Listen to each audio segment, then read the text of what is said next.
Good morning, everyone. Welcome. The Senate Committee on Commerce, Science, and Transportation will come to order. We're here today to examine a monument to American ingenuity, the Panama Canal. Senator Moreno down there suggested we open the hearing by playing Van Halen and Panama. We may not do that, but between the American construction of the Panama Canal, the French effort to build an isthmus canal, and America's triumphant completion of that canal, the major infrastructure projects across Panama cost more than 35,000 lives. For the final decade of work on the Panama Canal, the United States spent nearly $400 million, equivalent to more than $15 billion today. The Panama Canal proved a truly invaluable asset, sparing both cargo ships and warships the long journey around South America. When President Carter gave it away to Panama, Americans were puzzled, confused, and many outraged. With the passage of time, many have lost sight of the canal's importance both to national security and to the U.S. economy. Not President Trump. When he demanded fair treatment for American ships and goods, many in the media scoffed. But the Panama Canal was not just given away. President Carter struck a bargain. He made a treaty. And President Trump is making a serious and substantive argument that that treaty is being violated right now. This committee has jurisdiction under the Senate rules over the Panama Canal, and today we will examine evidence of potential violations. President Trump has highlighted two key issues. Number one, the danger of China exploiting or blocking passage through the canal. And number two, the exorbitant costs for transit. Chinese companies are right now building a bridge across the canal at a slow pace so as to take nearly a decade. And Chinese companies control container ports at either end. The partially completed bridge gives China the ability to block the canal without warning. And the ports give China ready observation posts to time that action. This situation, I believe, poses acute risks to U.S. national security. Meanwhile, the high fees for canal transit disproportionately affect Americans, because U.S. cargo accounts for nearly 3/4 of canal transits. U.S. Navy vessels pay additional fees that apply only to warships. Canal profits regularly exceed $3 billion. This money comes from both American taxpayers and consumers in the form of higher costs for goods. American tourists aboard cruises, particularly those in the Caribbean Sea, are essentially captive to any fees Panama chooses to levy for canal transits. And they have paid unfair prices for fuel bunkering at terminals in Panama as a result of government-granted monopoly. Panama's government relies on these exploitative fees. Nearly 1/10 of its budget is paid for with canal profit. As those fees cascade through the American economy and the federal fisc, the Chinese Communist Party advances its global economic contest against the United States and takes a militaristic interest in the canal. While President Trump has rightly focused on these key issues, there are additional problems. In the last 2 years, the Canal Authority generated record revenue, even while transits were depressed by drought conditions. And the only comfort to delayed and overcharged ships is that Panama may invest in more freshwater reserves in the future. Even as it takes advantage of the global maritime system, Panama has emerged as a bad actor. Panama has for years flagged dozens of vessels in the Iranian Ghost Fleet, which brought Iran tens of billions of dollars in oil profits to fund terror across the world. And Chinese companies have won contracts, often without fair competition, as the infamous Belt and Road Initiative has come to Panama. China often engages in debt trap diplomacy to enable economic and political coercion. In Panama, it also seems to have exploited simple corruption. We have 4 panelists with us today. At Ranking Member Cantwell's request, we also invited the Deputy Administrator of the Panama Canal to appear today. She declined that invitation. I understand this witness claimed her absence was due to a scheduling matter, but I also recognize that defending the Panama Canal Authority is an unenviable task. This committee may be obliged to compel her testimony at a future hearing. It will not escape senators' notice that Professor Kontorovich is appearing virtually today. That will be a very unusual practice before this committee. The professor was ready to fly from Israel to D.C. to appear in person, but he was unable to because too few American carriers have resumed direct flights to Israel. While European airliners are willing to fly to Israel, service to America has been prohibitively long and expensive. Israel is America's closest ally in the Middle East, and U.S. carriers are refusing to fly there. Late last week, Delta Airlines announced it would finally restart direct flights to Tel Aviv in April.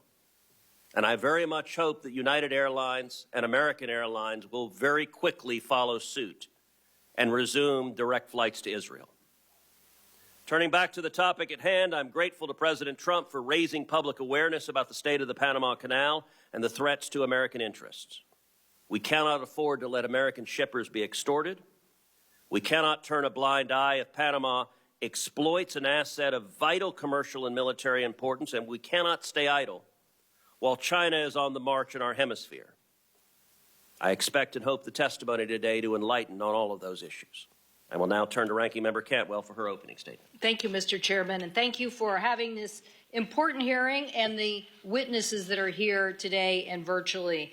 Access to the Panama Canal is essential. Maintaining America's supply chains, lowering inflation costs on consumers and goods, and ensuring our national security. With about 72% of the goods transiting the canal coming to or from U.S. markets, a stable waterway is vital for states like mine, where 1 in 4 jobs are related directly or indirectly to trade.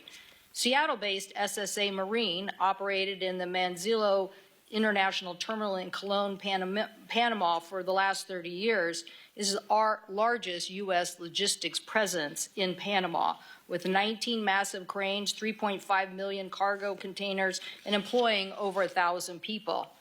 In fact, Washington's maritime economy supports 170,000 jobs and $45 billion in revenue, and our U.S. maritime economy supports over 21 million jobs and almost $3 trillion in America's GDP. So anything that our committee can do to help grow our maritime economy, I'm all for. That is why it's so important that the committee not just focus on Panama, but the broader solutions to meet our U.S. maritime opportunities and challenges. This committee passed the Ocean Shipping Reform Act, led by our colleagues, Senator Klobuchar and Senator Thune, to address shipping costs and stop carriers from practices that delayed U.S. cargo or increased costs. This law also gave the FMC, our 2 commissioners that are here today, the ability to do better investigation. So I look forward to hearing about their investigation on the Panama Canal and these cost issues. And many members of this committee have worked on the infrastructure bill to do dock replacements in places like Alaska, rail improvements, pier infrastructure, safety improvements, container yard expansion, and I know that my colleagues who represent these maritime investments need a maritime workforce and continued investment. Many of our colleagues, Mr. Chairman, have great ideas. Senator Kelly and Young from the Senate, Representatives Garamendi and Kelly from the House, and they've been working with maritime stakeholders on these larger bills. But, Mr. Chairman, if this committee doesn't embrace this larger agenda, it's going to get decided in the Finance Committee. So I hope that we can get some of these issues and show that this committee is the committee for maritime jurisdiction. A bill that provides a comprehensive strategy to rebuild America's supply chain supremacy, sea lift capacity that we need to defend our interests in the South China Sea and the Indo-Pacific region, and to revitalize our nation's ports and shipbuilding capacity. A revitalized U.S. maritime strategy would not only be good for our economy, but critical for national security. At the same time, we face cyber threats from our foreign adversaries, and Panama is a perfect example, which brings us to the hearing today. I am concerned about Chinese-owned ports in Panama and their proximity to the canal. I'm also deeply concerned about the installation of Chinese equipment from Huawei and Chinese companies near the canal. This is why this committee successfully worked to get $3 billion in rip and replace at the end of the last Congress. So if we're trying to get them out of U.S. ports and areas, we shouldn't certainly allow them in vessels and back doors in places like Panama.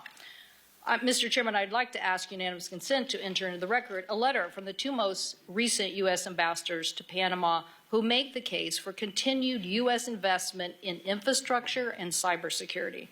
Without objection. These ambassadors, thank you, Mr. Chairman, these ambassadors know better than anyone that America's adversaries have built backdoors into communication technology, software, supply chains, both software and hardware.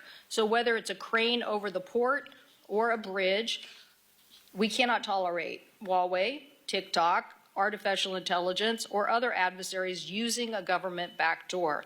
Mr. Chairman, I'm a very big fan of the five biggest technology interests and basic democracies forming a technology NATO. We should be saying to the world, nobody should be buying technology or equipment that has a government backdoor.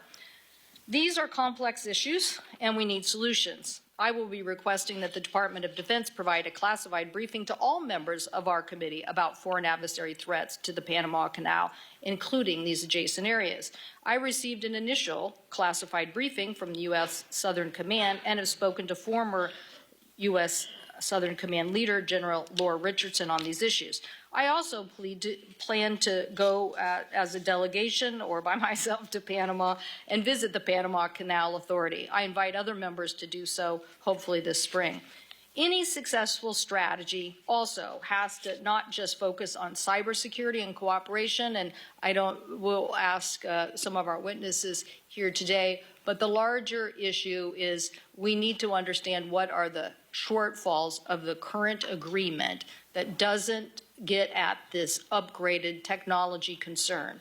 I would hope that Panama would be very cooperative in discussing these cybersecurity investments and what needs to be made. As we all know, the Panama Canal is, as an authority, independent, and the Chinese government don't start the shipping rates, but the authority has been grappling with historic rainfalls, climate change, and the solution, I believe, is for us to work together, as the Army Corps did before, on solutions in making sure that instability in water is not the cause of increase in rates. We need to work on these solutions. But, Mr. Chairman, I also believe that the larger issue here, as you mentioned in your statement about Belt and Road initiatives by the Chinese and their expansion, needs to be met with an aggressive response by the United States. I firmly believe in trade. But again, easy for me to say, or maybe for Texas, when you're coming from a very trade-dependent state. But the issue is we didn't have an ambassador there for 5 years in Panama. For all my colleagues who hold up ambassadors, you should rethink your strategies when you do this, because holding up ambassadors and not dealing with these issues put us behind the 8 ball. Expanding exports to 95% of the world's consumers and roughly 3.5 billion people, I believe, is a good idea. I hope we can have a more aggressive strategy in Latin America. I think the proposals by Senator Cassidy and Bennett, the Americas Act, is also a like-minded thing of Latin American countries that we could join together in sort of a U.S., Mexico, Canada free trade agreement. And I also believe that a free trade agreement of the Americas that link modernization of all our FTAs in Latin America and the Caribbean would help, along with an aggressive strategy on saying no government backdoors and making the kind of investments that the Export-Import Bank can do to counter China. So, Mr. Chairman, thank you for organizing this important hearing. Such investments ensure resilient supply chains, boost exports, lower consumer costs, and most importantly, protect our national security. Thank you, Mr. Chairman. Thank you, Senator Cantwell. Our first witness today is Chairman Luis Sola of the Federal Maritime Commission. He was recently in Panama on a fact-finding mission and can speak to concerning developments that I noted in my opening statement. Chairman Sola, you're recognized for 5 minutes. Thank you, Chairman Cruz, Ranking Member Cantwell, and distinguished members of the committee. Thank you for the opportunity to speak today about the critical importance of the Panama Canal to U.S. trade and global commerce. I bring a unique perspective as someone who's not only served as a maritime regulator, but also lived and worked extensively in Panama. I have transited the Panama Canal over 100 times. This experience provides me with a profound understanding of the canal's significance and challenges it faces. Prolonged drought conditions last year forced operational changes, reducing transit slots, restricting vessel types, and auctioning of slots, raising alarm about its resilience. The Panama Canal is managed by the Panama Canal Authority, ACP, an independent agency of the Panamanian government. The ACP is a model of public infrastructure management, and its independence has been key to ensure a safe and reliable transit of vessels critical to the U.S. and global commerce. During my recent visit to Panama, I had the opportunity to meet with leaders of the ACP to better understand their efforts to address the ongoing challenges facing the canal. I saw firsthand their commitment to maintaining the canal's efficiency and resilience. These conversations also highlighted the broader challenges posed by the Panamanian government's maritime policies, which complicate the ACP's mission and raise concerns about corruption and foreign influence. In contrast, the broader maritime sector in Panama, including the nation's ports, water rights, and the world's largest ship registry, falls under the direct purview of the Panamanian government. Unfortunately, this sector has faced persistent challenges, including corruption scandals and foreign influence, particularly from Brazil and China. These issues create friction with the ACP, especially as it works to address long-term challenges, such as securing adequate water supplies for the canal. Although the ACP operates independently under U.S. law, both the ACP and the government of Panama's maritime sector are considered one and the same. This means that any challenges in Panama's maritime sector, including corruption, lack of transparency, or foreign influence, can have a direct or indirect impact on the operations and long-term stability of the canal. This legal perspective highlights the need for vigilance in monitoring both the ACP's management and Panama government's policies affecting maritime operations. Since 2015, Chinese companies have increased their presence and influence throughout Panama. Panama became a member of the Belt and Roads Initiative and ended its diplomatic relations with Taiwan. Chinese companies have been able to pursue billions of dollars in development contracts in Panama, many of which were projects directly on or adjacent to the Panama Canal. Many were no-bid contracts, labor laws were waived, and the Panamanian people are still waiting to see how they've been benefited. It is all more concerning that many of these companies are state-owned, and in some cases even designated as linked to the People's Liberation Army. We must address the significant growing presence and influence of China throughout the Americas and in Panama specifically. American companies should play a leading role in enhancing the canal's infrastructure. By supporting U.S. firms, we reduce reliance on Chinese contractors and promote fair competition. Additionally, confirming a U.S. ambassador in Panama is critical to advancing our national and economic interests. The FMC will continue to monitor the canal's pricing practices and consider broad reviews of Panama's maritime sector. The FMC has the authority to impose significant remedies, including fines and restrictions on Panamanian-flagged vessels entering U.S. ports. In closing, the Panama Canal is vital to our economy, with over 75% of its traffic bound for our ports. Safeguarding the ACP's independence and addressing the challenges posed by the broader government are essential to maintaining U.S. competitiveness in the global economy.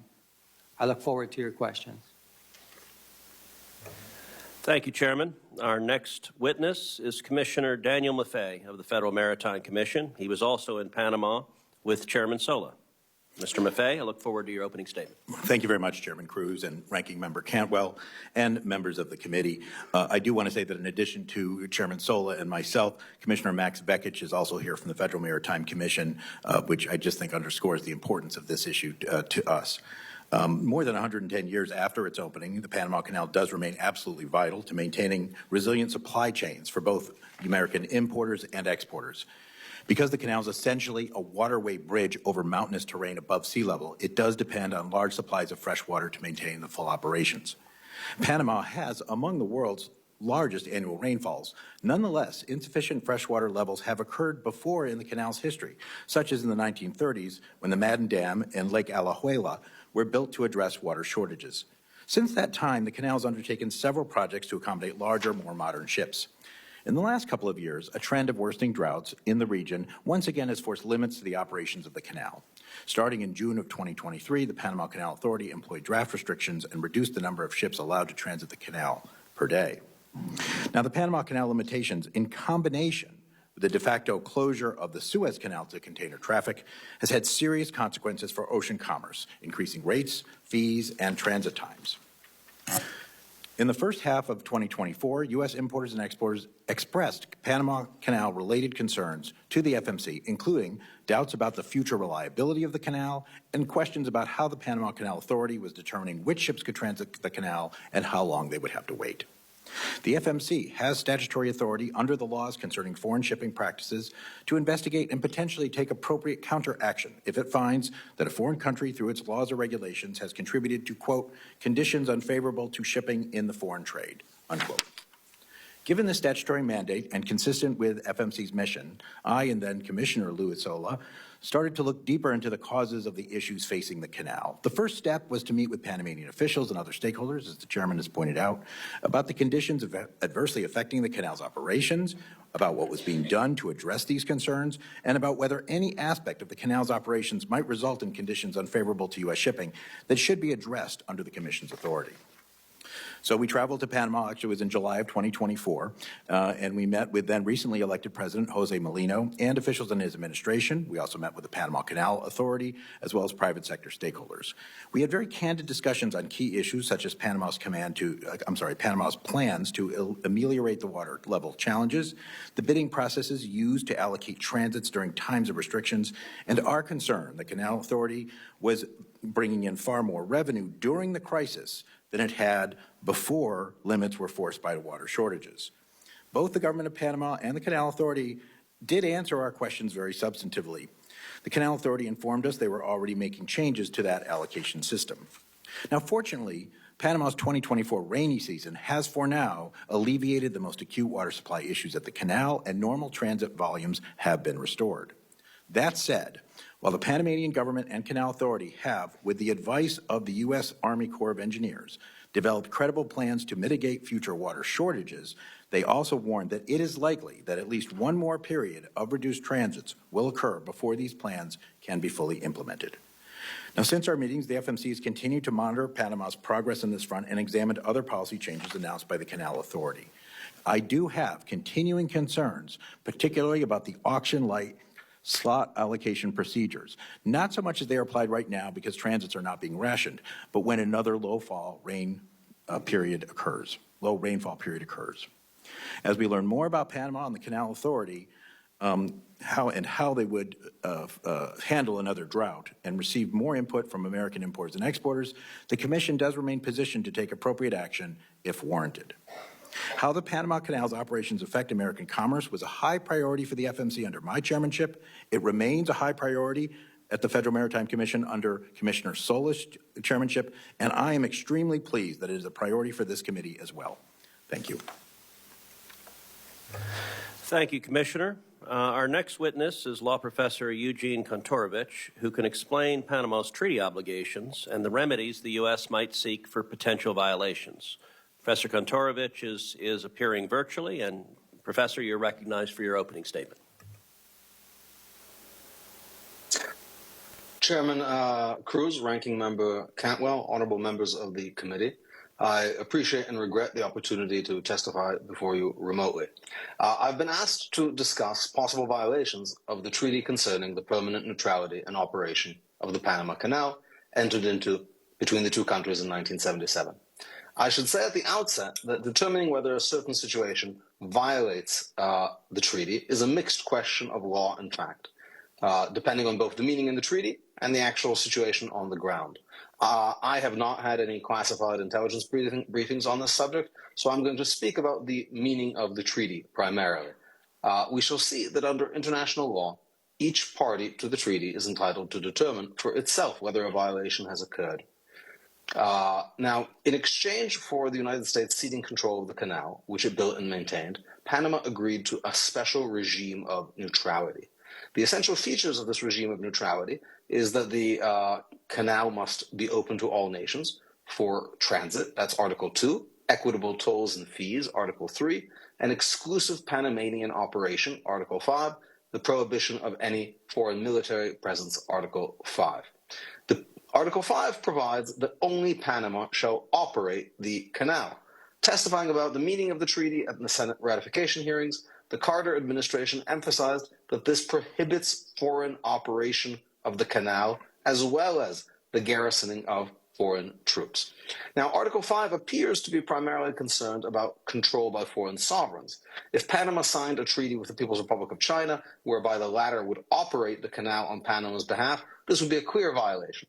But what if Panama contracted for port operations with a Chinese state firm, or even a private firm influenced or controlled in part by the Chinese government? The Suez Canal Company was itself, before being nationalized, a private firm in which the United Kingdom was only a controlling shareholder. Yet this was understood to represent British control over the canal. In other words, a company need not be owned by the government to be in part controlled by the government.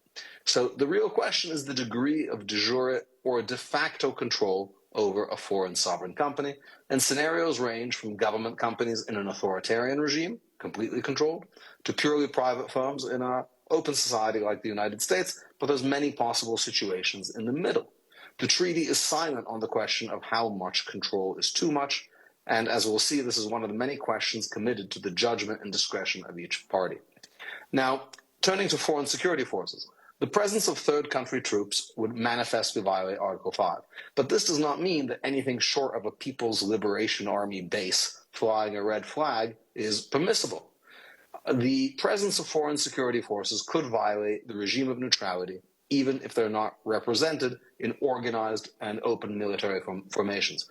Modern warfare has seen belligerent powers seek to evade international legal limitations by disguising their actions in civilian garb. From Russia's notorious little green men to Hamas terrorists hiding in hospitals or disguised as journalists, bad actors seek to exploit the fact that international treaties focus on sovereign actors. Many of China's man-made islands in the South China Sea began as civilian projects before being suddenly militarized. Indeed, this issue was discussed in the Senate ratification hearings over the treaty.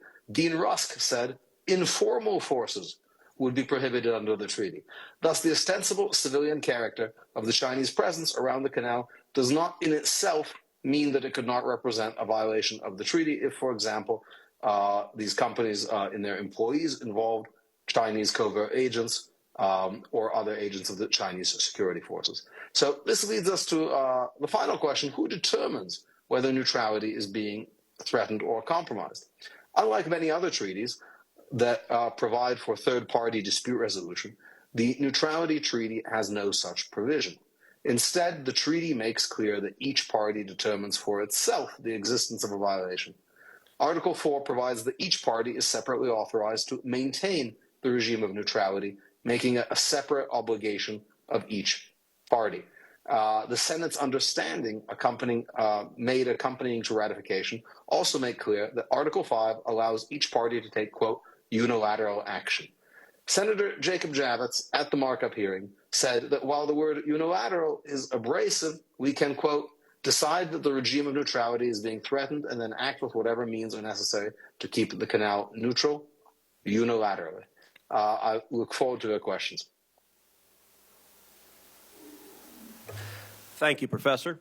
Our final witness, World Shipping Council CEO Joseph Kramick, can discuss the challenges faced by container lines moving goods to or from America through the Panama Canal. Mr. Kramick, you're recognized for your opening statement.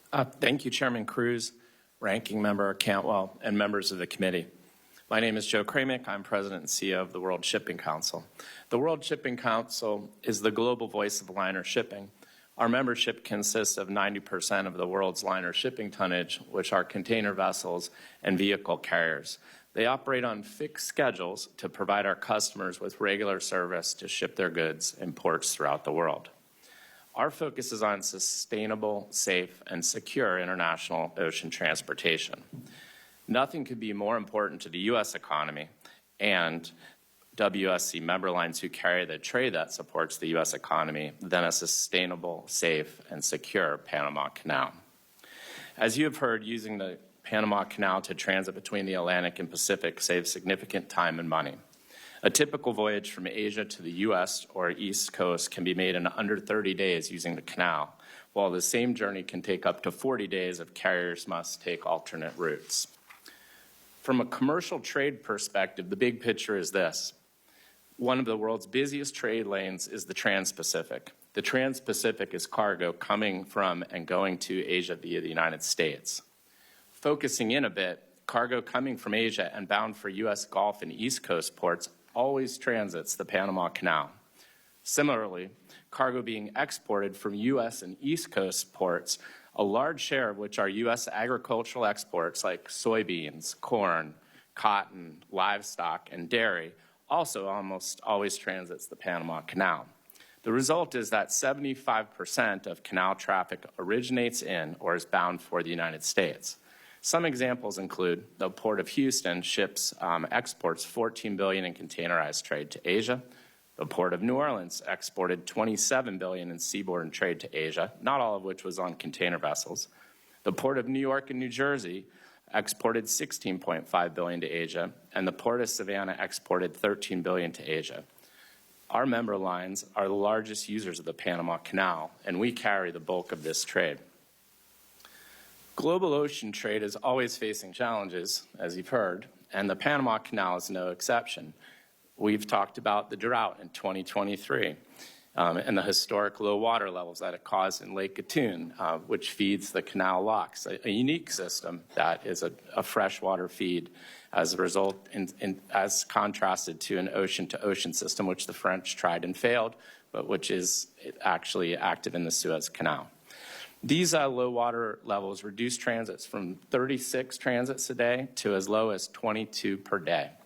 Additionally, the low water levels required a reduction in maximum allowable draft levels, or the depth of the ship below the waterline, which for our members reduced the amount of containers they could carry through the canal.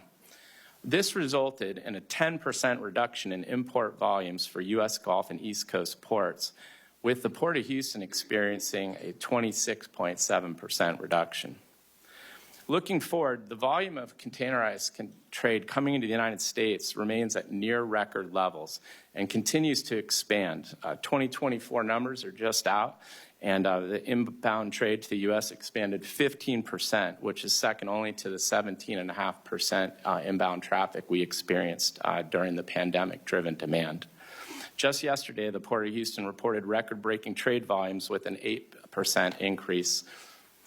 More broadly, WSC member lines have transported $1 trillion in goods to and from U.S. ports, which represents 64% of all seaborne trade, contributed $2 trillion in economic output to the United States, supported 6.4 million U.S. jobs, and over $442 billion in wages and salaries. These goods are the clothes on your back, the shoes on your feet, and the phones likely in your hands or on your dais. WSC members look forward to working with the committee on maintaining the sustainability, safety, and security of the Panama Canal. It's a vital ocean artery critical to U.S. trade. The record volume of cargo that our members continue to carry, it demonstrates our commitment. We appreciate the committee's continuing support, commitment to the liner shipping industry, the U.S. maritime industry, and I look forward to answering your questions. Thank you. Thank you very much. We'll now move to questioning. I want to start, Chairman Solo, Commissioner Maffei. are you aware of allegations from some vessel operators of disparate treatment, such as sweetheart deals or favorable rebates by Panama for canal transits? Thank you for the question, Mr. Chairman. We have become aware through some complaints by cruise lines that said that they were not getting a refund of their canal tolls.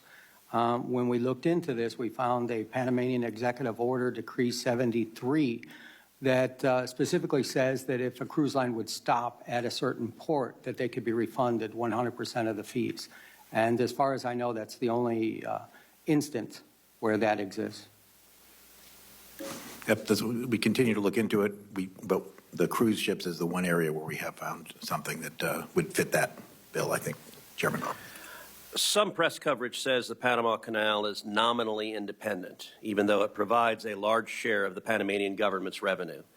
Chairman Sola, briefly, can you describe how the FMC views the Canal Authority and the Panamanian government?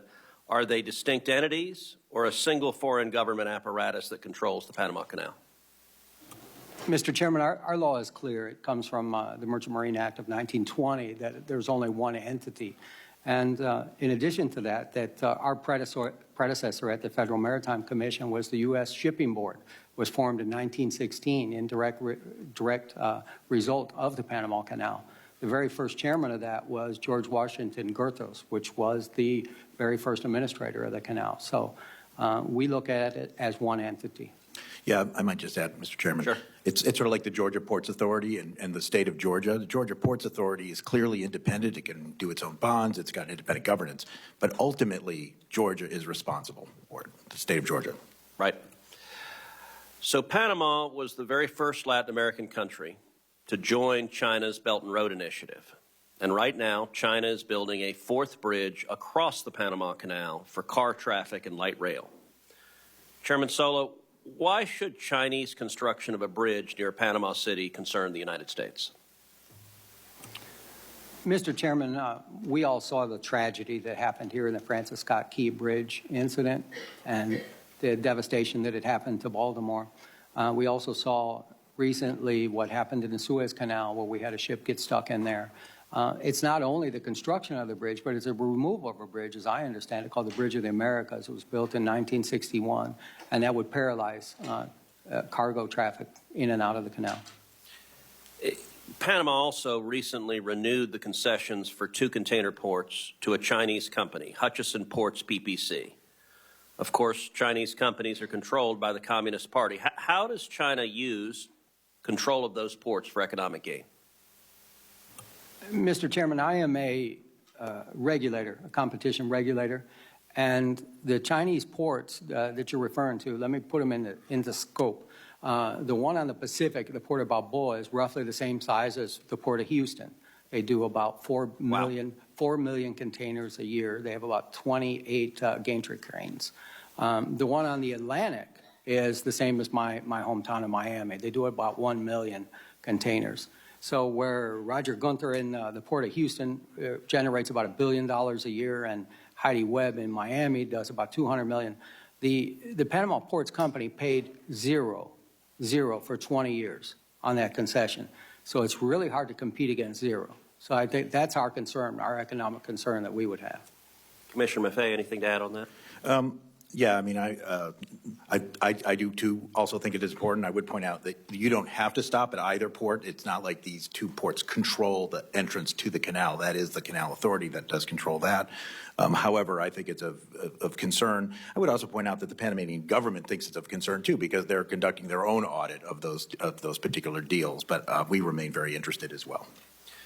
So, Professor Kontorovich, I want to turn to the treaty. So President Trump has made important arguments, both that Chinese control over canal infrastructure and exorbitant fees charged for canal transits are violations of the Neutrality Treaty. I want to highlight 3 specific provisions that you mentioned in your opening statement.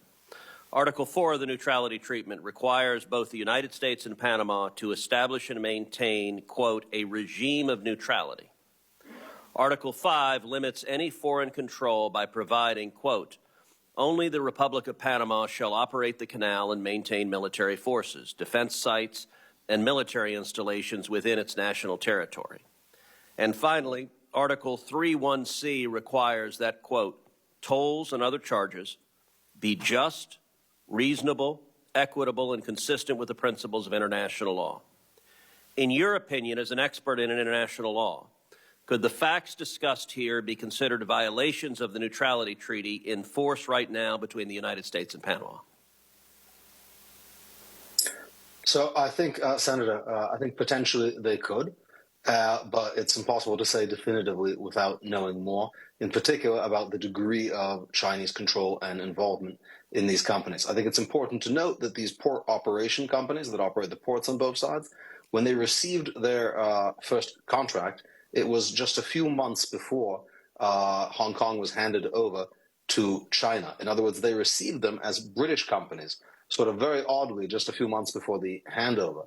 Now, of course, since then, Hong Kong has been incorporated into China, has been placed under a special national security regime, and the independence of those companies has been greatly abridged. To say nothing of state-owned companies involved elsewhere in the canal area, which raise significantly greater questions. Additionally, I should point out that the understandings between President Carter and Panamanian leader Herrera, which were attached to the treaty and form part of the treaty, provide that the United States can, quote, defend the canal against any threat to the regime of neutrality. And I understand that as providing some degree of preemptive authority to intervene. One need not wait until the canal is actually closed by some act of sabotage or aggression, which, as we heard from the testimony, would be devastating to the United States. But there is some incipient ability to address potential violations. And your final point there leads to my last question, which is if the United States determines that Panama is in violation of the treaty, what is the range of remedies the United States would have for that treaty violation?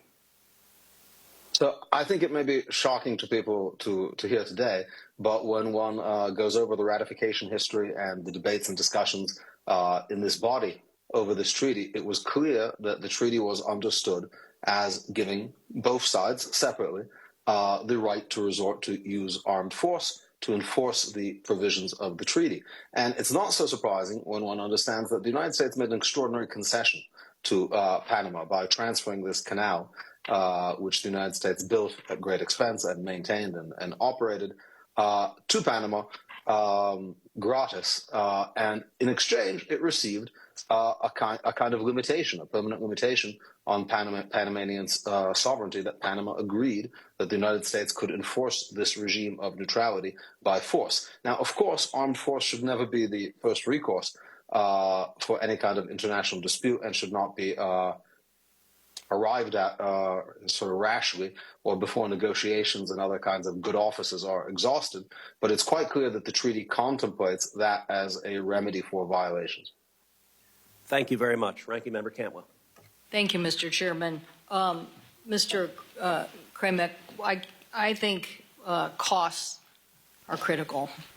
When you think about it, we're here discussing costs. Why? Because consumers pay more when shipping costs are higher. Whether our farmers who are trying to export their products, as we saw during COVID, are literally our products getting left on the docks, and importers are paying more if shipping costs are too high. So when we look at these incidents that we now see in our supply chain, and we had our own incident in Seattle where a container ship lost power and was careening towards our big Ferris wheel in the downtown, right next to our ferry terminal.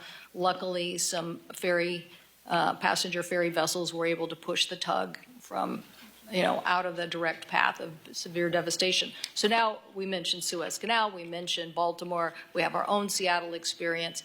What do we need to do to make sure on the cost side that we aren't, that we're making the right investments from a security level to make sure that these kinds of incidents that can do great harm do not happen? And Commissioner Sola, since you were at U.S. Southern Command, what do you think we need to do to renegotiate or to have a conversation with the Panamanians about the security level that we think needs to exist in Panama with this close proximity? And Mr. Maffei, this audit, will the audit lead to a discussion with Panama about those contracts? As I've said in my opening statement, I believe we should be very aggressive about U.S. involvement here and in Latin America. I think Panama represents one of the biggest U.S. supporters in that region, but we should engage to get this right, both on the cost side and on the security side. So if I could just hear your comments on each of those. Thank you, Senator Cantwell. Well, certainly even one incident is unacceptable from a safety perspective that you're citing. Our members work tremendously hard with the International Maritime Organization, the U.S. Coast Guard, and other entities to try to have the safest operations possible.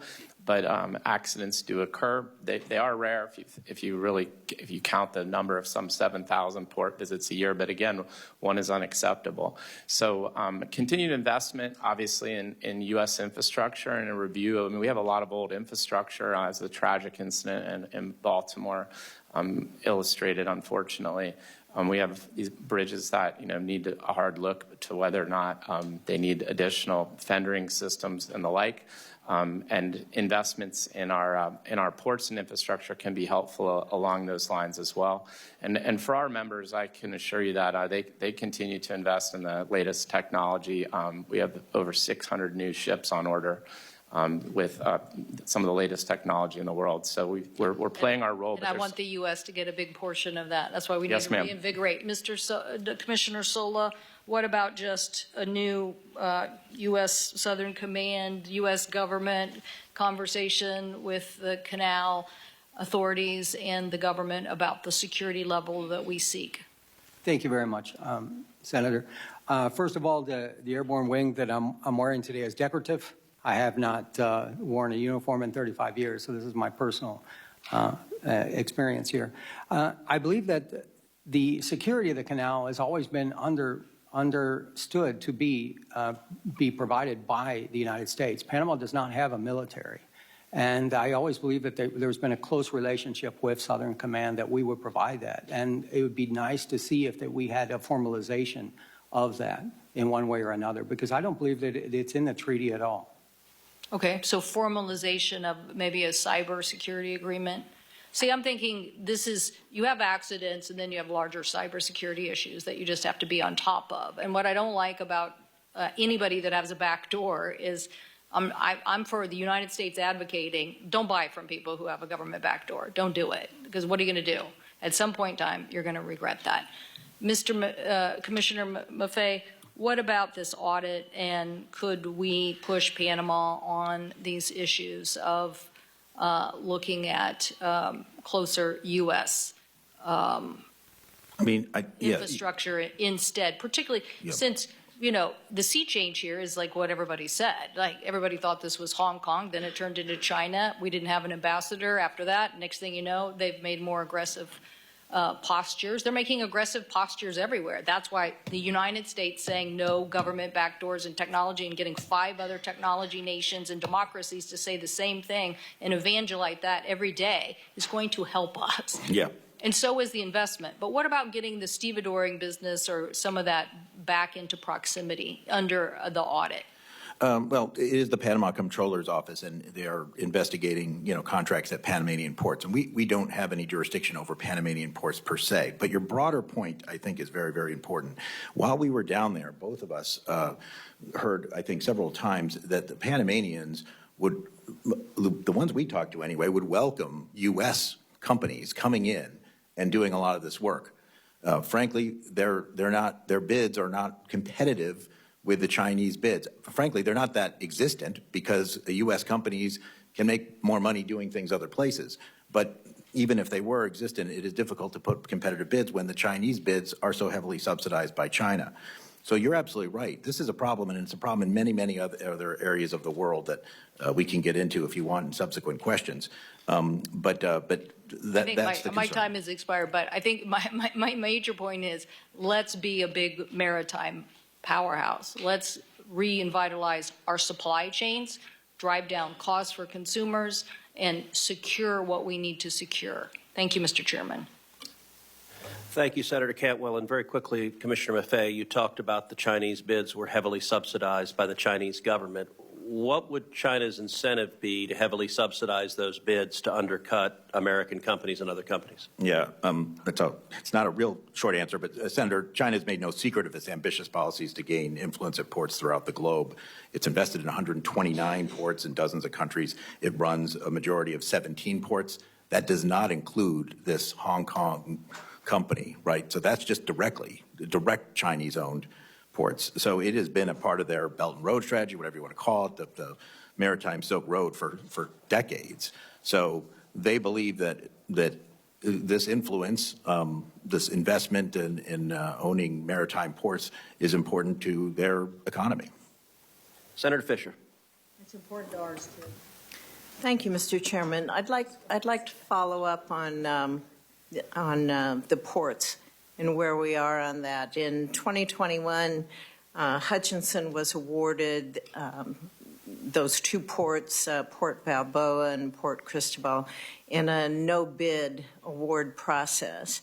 Can you tell me, does the United States have any authority or recourse with the Panama Canal Authority under our current agreement with Panama to rebid those terminal concession contracts? And perhaps, Mr. Kontorovich, that's more in your purview. Senator. Yeah, so, What? Senator Fisher, both of those ports were redone for 25 years until 2047, if I believe, and they have to pay $7 million is what the ongoing rate is for the Port of Houston and the Port of Miami size concessions.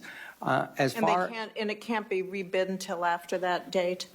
Well, I believe that's what the Comptroller's Office is auditing, both of those ports and that contract. And that was done under the previous Panamanian administration. A new administration came in and they called for an audit of that contract immediately. Mr. McVeigh, but you were talking about how to perhaps incentivize companies from the United States to be able to participate in a bid process that doesn't seem to be reasonable. And how do you think that the Panamanians would welcome viable alternatives? Are we in that position yet? Senator, let me first say that this is outside the scope of what the Federal Maritime Commission does, but having gone there, having looked at this issue very carefully, I think it is very important. It was mentioned, actually, Senator Cantwell just mentioned Ex-Im Bank program, so it's not like this doesn't happen, but it certainly has not been a huge priority of the United States to try to, if you will, match these bids, to create programs widely available to U.S. firms in order to put together more competitive bids in these countries where some of their domestic laws, I'm not sure about Panama, but some of their domestic laws actually require that you go to the lowest bidder sometimes, just as ours do.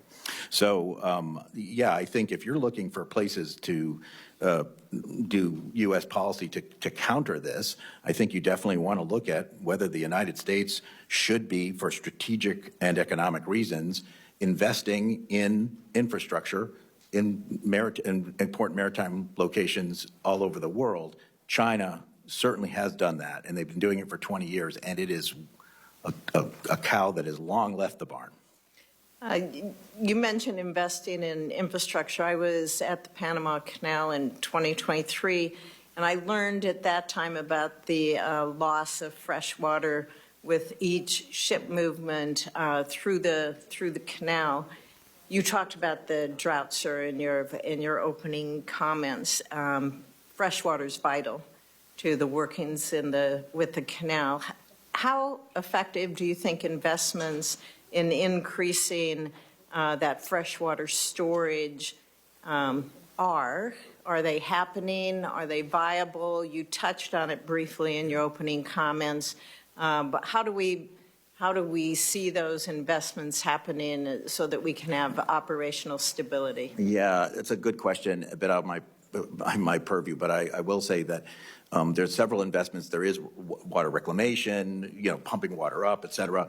But the main thing, the main plan that the U.S. Army Corps of Engineers has helped the Panamanian Authority develop involves another basic expansion of bringing in even more water at an elevation that you could then use to continue the canal. Now, there's a lot of issues with implementing that, not the least of which being indigenous people in those areas. Not a huge number, but certainly towns and things, and negotiating that and all sorts of other issues, just as if it was in the United States, there would be issues. But it is viable. You can, in that part of the world, you can make more fresh water available to make the canal not have to be limited. However, it takes time, and there will at least be one more incidence of severe limitations before that occurs, unless we get really, really lucky. And there could be more than that. Thank you. Thank you, Mr. Chair. Thank you. Senator Blunt, Rochester. Thank you, Chairman Cruz and Ranking Member Cantwell. At the heart of this hearing is a fundamental question about how the U.S. will compete on the world stage and maintain our national security. These are the questions that will define the future of this country. For American families to see lower prices and better economic opportunities, we have to meet this moment honestly and seriously. And I'm proud to have joined Senators Cantwell and Blackburn to reintroduce the bipartisan Promoting Resilient Supply Chains Act, legislation that I led and authored in the House. This bill ensures that we have a national strategy to address our broken supply chains, whether it is a bridge collapse, a major global conflict, or unions striking for their rights.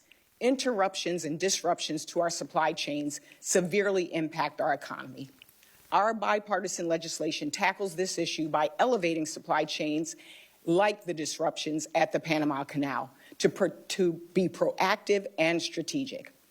It helps us understand how we strengthen our ties with our friends and allies instead of pushing them into the arms of our competitors. I agree with Ranking Member Cantwell that we should have a hearing on how we compete with countries like China. And I have grave concerns about China's global infrastructure investments and any cyber threats to the U.S. Addressing these are our national security interests. With that, I'd like to shift to my first line of questioning, and it is for you, Captain Kramek. It's no secret that the canal has had issues due to droughts, nor is increasingly frequent drought a new phenomenon. Do you believe the Panama Canal Authority did enough to anticipate the issues impacting the canal's operation? Senator Blunt, Rochester, thanks for your question. They did the best, I guess, with the information that they had. I don't know that they anticipated a drought of that magnitude. I would say going forward, what Commissioner Maffei just discussed about the development of a second reservoir to feed into Lake Gatun, and the U.S. Army Corps of Engineers doing a feasibility review of that project, as well as some other projects that were mentioned, that seems to be a good path forward in terms of resiliency of the Panama Canal and making it a viable waterway for 2050 and beyond. I think part of the challenge is that it was recently started and time is of the essence. Did you think that the Canal Authority considered the obvious impacts from drought in its planning? Senator Blunt, Rochester, I don't have that information on what they considered. It is clear that the Canal Authority knew that this would have an impact on shipping, and that enough hadn't been done to address it. Now that we're faced with this impact, what do you think the Canal Authority needs to do expeditiously to bring the canal back into full authority, full operation? So they are back to full operation, is my understanding. Traffic is flowing well. But looking forward, I think it is taking a hard look at some of these infrastructure projects to make the canal more viable, like I mentioned. The Port of Wilmington is in my state. We're very proud of it. It's one of the leading importers of fruits. The delays through the canal have an outsized impact on perishable goods like those that my port handles. Do you believe the Canal Authority can and should prioritize perishable goods or provide some other solution to support perishable goods? And anyone on the panel can answer that. Yes, ma'am. Well, let me address your question because I'm not sure it's my place to exactly answer it, but you're quite right. So one of the complaints that we've heard is from container shippers, but mostly exporters, that export goods, as you say, and many other commodities too, are sensitive either because of market conditions, such as cotton, or because of actual perishability of the product, such as what you mentioned. However, they're on container ships, and most of the cargo on the container ship is less time sensitive.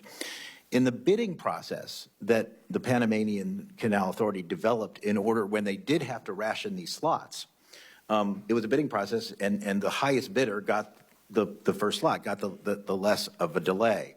The challenge there is every kind of commodity and every kind of ship was bidding. So liquid natural gas, which is extraordinarily, all the cargo on that ship is both extraordinarily valuable, not that your agricultural commodities aren't valuable, but compared pound for pound to the LNG, and very, very, I mean, it's out, you know, you're losing volume every delay. So they would far outbid the container shippers. Now, whether or not there's something that can be done specifically to help these container, I'm not sure. We've been looking into that, but it does remain a large concern is how do we figure out a way for these agricultural shippers who are, you know, not the main players on these ships, but part of it, important part of it, particularly for the United States. So you bring up a great question. I wish I had a better answer, but Thank you for your answer. I'll be submitting some questions for the record because I know my time has run out, and I really want to understand also what we can do as the United States in terms of us being able to bid and be competitive in these bids. What can we do better? So I'll be submitting questions for the record. Thank you, Mr. Chairman. I yield back. Thank you. Senator Sullivan. Thank you, Mr. Chairman, for this important hearing, and I appreciate the witnesses. I have questions for now primarily focused on Chairman Sola and Professor Konradovic. So let's just, the setting in which you testified, 2 Chinese companies operate the 2 huge ports on both ends of the Panama Canal, and the concession for these ports were extended in 2021 for a 25-year period without any bidding. Is that correct? Yes. Okay, so it was clearly a sweetheart deal, correct? According to the press releases, the company paid back taxes of $150 million. And the Panama Deputy Attorney General has now objected to that. That's my understanding. Is that correct? The comptroller of the country has asked for an audit of. But someone objected to it when it was going on. A lot of people objected to it. So Chinese Communist Party officials are known to bribe other officials in countries all around the world. We know that. They do it all the time. No offense to Panama, but they don't have the greatest reputation of having officials who aren't on the take. So is there any evidence that the Chinese bribed people for this great concession? And if so, Professor, would that be a violation of the treaty? Let's assume we find evidence that Chinese Communist Party officials bribed Panama officials for this sweetheart deal. Would that be and I think it's probably likely because the Chinese do this everywhere. Would that be a violation of this treaty?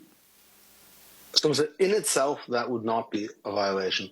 What would be a violation is actual threats to the operation of the canal. Okay. However, to the extent that the Chinese government was involved in procuring these contracts, it provides sort of additional support for the notion that these companies are serving some kind of governmental interest. All right, so it wouldn't be a violation itself, but it would be circumstantial evidence to support it. Let me get to the issue of threats. Let's assume the PRC, the PLA, invaded Taiwan or invaded the Philippines or went to war somewhere in the South China Sea.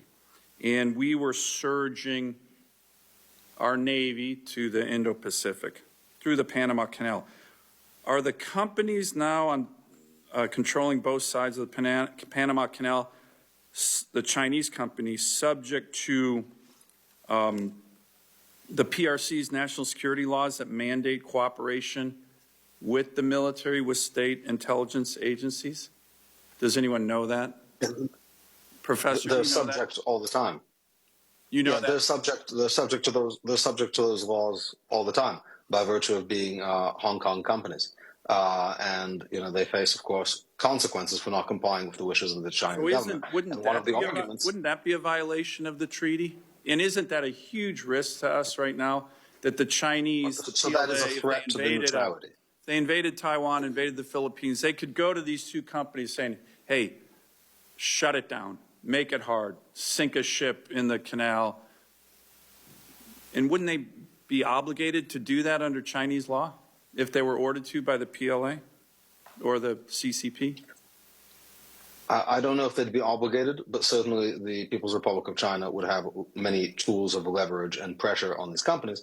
That's why the treaty specifically says that we can act not just to end actual obstructions to the canal. We don't have to wait until the canal is closed by hostile military action. That would be a suicide pact. That would be catastrophic for us. But rather that we can respond at the inchoate, incipient level to threats. And then this is up to the president to determine whether this is significantly robust to constitute. So, Professor, aren't we kind of walking up to the idea of a suicide pact? Because we got two big Chinese companies on both ends of the Panama Canal who, if there's a war in Indo-PACOM, Taiwan that involves us and China, these companies would be obligated to do the bidding of the Chinese Communist Party and PLA. I mean, aren't we kind of walking up to a very significant national security threat already? Yeah, certainly there's a threat, and I think what makes the action of the Chinese government so difficult to respond to, but important to respond to, is that they conceal this in sort of levels of gray, right, without direct control. Well, let me ask you on that topic, this is my last question, Professor. Let's assume that we find out, and again, it wouldn't be surprising, I think you can almost assume it, that these two companies have Chinese spies or military officials within the ranks of the employees of the companies. Let's assume we found that out. Somehow that becomes public. But I don't think it's a big assumption. It's probably true right now. So you have spies and military personnel within the ranks of these two companies that are controlling both ends of the Panama Canal. For you, Professor and Chairman Sola, wouldn't that be a blatant violation of Article 5 of the Neutrality Treaty, if that were true, which probably is true? Yes. What's your answer, I do Professor? think that it would be. I do think it would be a clear violation. As Dean Rusk, former Secretary of State Dean Rusk, said at the ratification hearings, informal forces can violate Article 5 as well as formal forces. And Chairman So Sola, do you agree with that? And is there any evidence of Chinese spies or other nefarious Chinese actors embedded in these companies? Senator, we have no information of that. Okay. And that's not under the purview of the federal. But you agree that would be a violation of Article 5 of the Neutrality Treaty? I do. Thank you. Thank you, Mr. Chairman. Thank you. Senator Baldwin. Thank you. Commissioner Maffei, good to see you. Thank you for being here today. I am very concerned about China's large and growing influence in the world's infrastructure network. A company from Hong Kong operates 2 ports in the Panama Canal, one on each end. And while the company is not Chinese state-owned, it is subject to China's national intelligence law, as we've been discussing. Moreover, a Chinese state-owned entity is currently building a bridge over the Panama Canal. But the Panama Canal is just one example of how far China's influence stretches. Their dominance in maritime, logistics, and shipbuilding sectors lessens competition, creates supply chain risks, and creates opportunities for surveillance and information gathering. In order to facilitate the movement of goods throughout the world, it's essential to have a secure and level playing field, which we currently don't. Chinese current practices do not allow for that. The United States Trade Representative recently investigated China's practices in the commercial shipbuilding sector under Section 301, and recently concluded that their dominance is a burden to United States commerce. A few decades back, we were the dominant country in commercial shipbuilding. In 2023, we built 5 commercial ships, and China built over 1,700, according to that according to that investigation. So what policies would you recommend to prioritize growth of the United States' influence in the maritime and logistics sector to compete with China and level the playing field? Answer in less than a minute. Yep. Senator Baldwin, it's very good to see you again, and we were colleagues for one term in the House, and I appreciate that. I think the best I can answer in a short term is to amen to everything you said. And as an illustration, Senator Sullivan was talking about Hutchison Ports. That's actually the same company that runs terminals on both ends of the canal. I am concerned about that. However, if we want to be concerned about that, all of us should lose a lot more sleep than we're losing.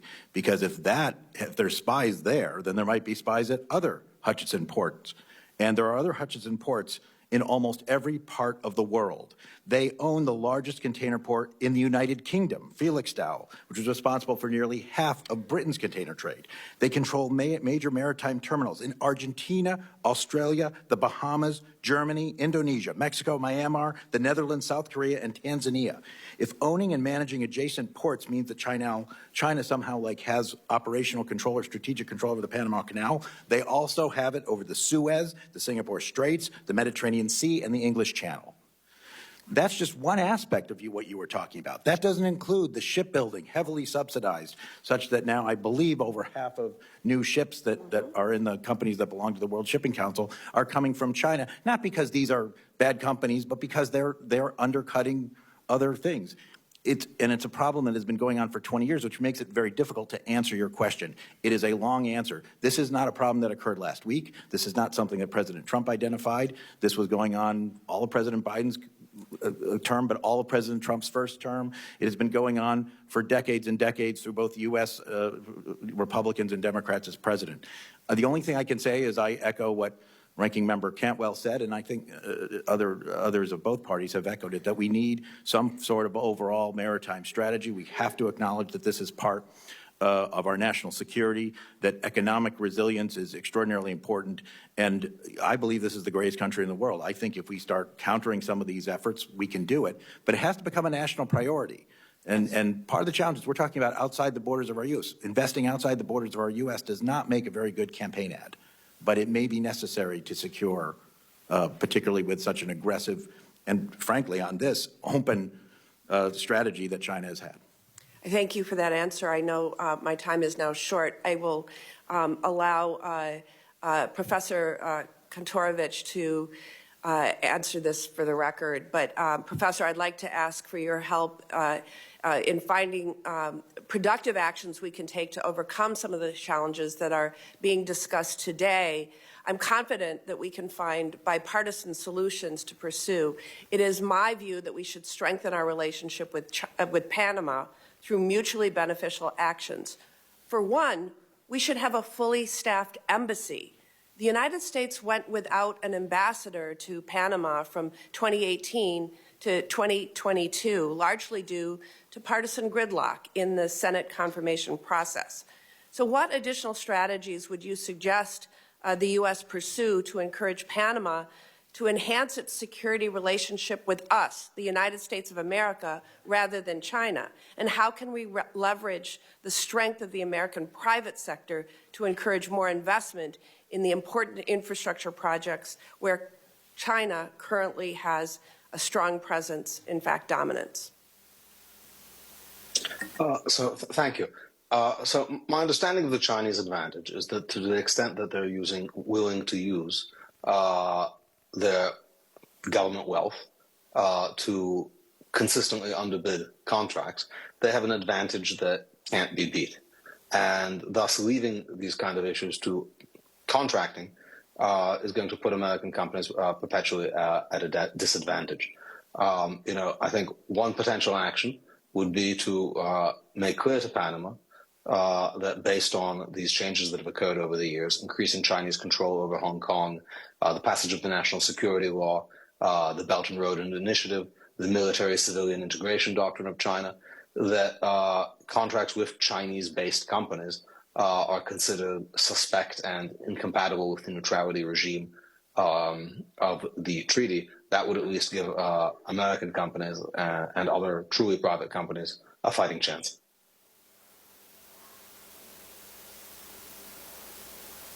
Thank you. Senator Blackburn. Thank you, Mr. Chairman. Yes or no, quickly for the three of you, just for the record, is the China investment into the Panama Canal a direct threat to U.S. national security? Yes or no? Mr. Solis, start with you down the panel. Thank you. I don't have that information as an industry trade association senator. Okay. All right. And we've talked some about the neutrality treaty, which I think is of concern to all of us. And as I have looked at this, and I appreciated Senator Sullivan's questioning on this, we look at how President Trump is going to push forward with getting this issue addressed. And we have heard a good bit about this from our shippers that are looking at what happens coming out of the port of Memphis.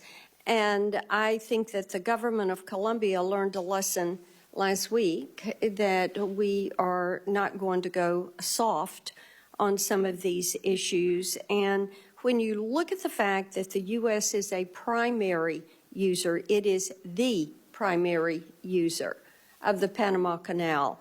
And we are also Panama's largest provider of direct foreign investment. I think those two things should be significant. Our foreign investment into Panama is $3.8 billion annually. This is why people are looking at this issue. So, Professor, let me come to you on this, and we thank you for joining us remotely. Shouldn't our investment in Panama be contingent on their adherence to that neutrality committee, ensuring that Panama and Panama alone would control that canal? So certainly that is an action we can take to enforce the treaty and to enforce our understanding of the treaty. That's an action we can take even without the treaty. Right. So to the extent that the United States considers the Chinese operation of facilities around the canal to be against its interests, it can certainly condition aid and economic relationships on the exclusion of China. Now, the United States has typically not worked that way, and that may be one of the reasons why, as we heard in the testimony, China has basically made inroads everywhere. But for that, we don't even need the treaty. Certainly, if we consider the treaty to be violated, measures like that, far short of the armed force authorized by the treaty, would be and reasonable. Professor, let me interrupt you there because I do want to move on. I think that as you look at how China has used the Belt and Road Initiative, and we've talked some about that this morning, we know that they have pushed the digital yuan. And I am concerned that given their control over much of that infrastructure around the canal, that they would attempt to force U.S.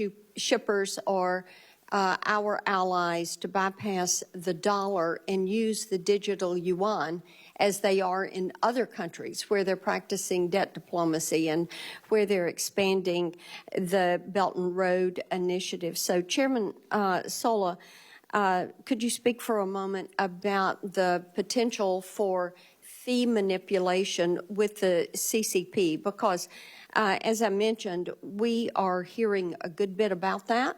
We are hearing that the toll structure disadvantages U.S. companies, that the Canal Authority has begun charging millions of dollars to skip the queue.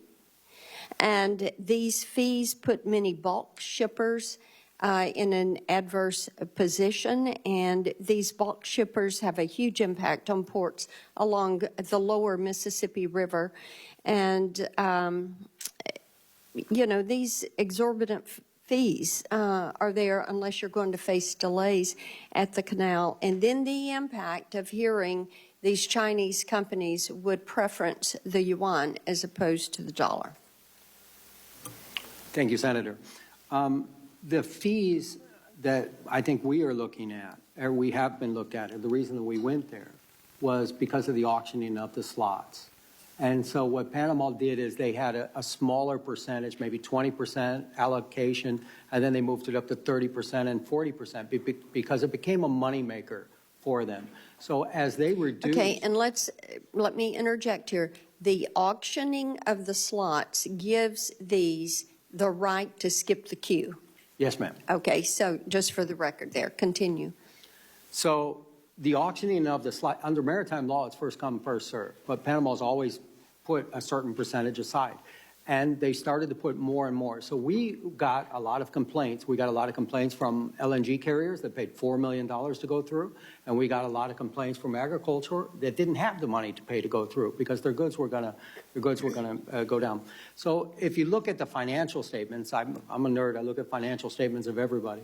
But the canal increased the amount of revenue that they had from about $500 million to $1.8 billion in the last 3 years, just because of those fees. So this is what is very concern to us and for the American ship.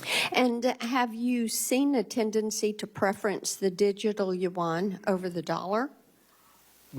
I've heard of the digital yuan, and I've also heard of it used in international shipping as a currency. It is something that I would say that we have an eye on because we have a digital shipping exchange rule coming up, but we will keep monitoring it. Okay, thank you, Mr. Chairman. Thank you. Senator Klobuchar. Thank you very much, Mr. Chairman. And I can't help but think as we debate this issue of the Panama Canal, while it is important, if you want to look at what's happening right now, as in the middle of the night last night when an executive order was issued by, well, not an executive order, just a memo by the acting budget director, which put a pause on all federal funding for not only NIH research of cancer trials and not only Head Start, and people are in a panic and calling our offices. It's also a severe problem for trade and America's innovation. Freezing all federal funding already granted to improve port and freight infrastructure through the Port Infrastructure Program seems to me a major problem we should be addressing if we're talking about America's shipping interests. But I will go to the topic at hand. The Panama Canal is a critical trade corridor that allows for American farmers, other businesses to reach international customers. I care a lot about this shipping issue. As many of you know, Senator Thune and I joined forces 2 years ago to pass a very important bill that took on the international shippers in terms of giving more power to the Maritime Commission in taking on the rates they were charging businesses and farmers and manufacturers in America. And it actually immediately had an impact because they knew what was coming their way and continues to. I'll get to that in a minute. But I do want to raise with you, Commissioner Maffei, do you know of any instances where the United States has been singled out or treated unfairly under the Neutrality Treaty in the operation of the canal? I do not. I would add that one of the reasons why saying the U.S. is disproportionately affected by raises in canal fees and other kinds of fees at the canal is because the United States disproportionately utilizes the canal. Right, and that's something that would affect the total number of fees, and we know it is a critical trade corridor, and want to continue to use that corridor and be treated in a fair way. But I do think one of the things that hasn't been brought out as we look at the periods of congestion or reduced capacity at the canal, which we know have occurred, like we saw with last year's drought, can delay shipments, increase transportation costs, potentially leading to higher consumer prices. Commissioner, what steps can be taken to minimize disruptions and prevent cascading costs for consumers during periods of operational strain? At the Panama Canal. Yes. I mean, the main thing is that, you know, companies, importers and exporters need to make sure that they have very resilient supply chains. Depending on any one sea lane is awfully risky in this very, very difficult to predict world. It's one of the reasons why the Panama Canal is so important. In fact, it may be a bigger reason than a particular transit or line transit is the fact that it is there in case something goes wrong on the other end of the world, say, for instance, the Suez Canal, right? And it's that lack of redundancy right now that has been a big problem. And frankly, one of the reasons why shipping costs have gone up, because if you have to go all the way around Africa or go all the way around the Americas, you are taking fewer ships. So Thank you, Mr. Kromick. In your testimony, you described how drought reduced imports at U.S. ports. Do these reductions affect prices for American consumers, or could they? Yes. Okay, thank you. I love that short answer. Ocean Reform Act, I mentioned. Back to you, Commissioner. Has that law improved the ability of shippers to have unreasonable charges waived or refunded by ocean carriers? As we know, this has been a major problem for our carriers, which can translate into prices.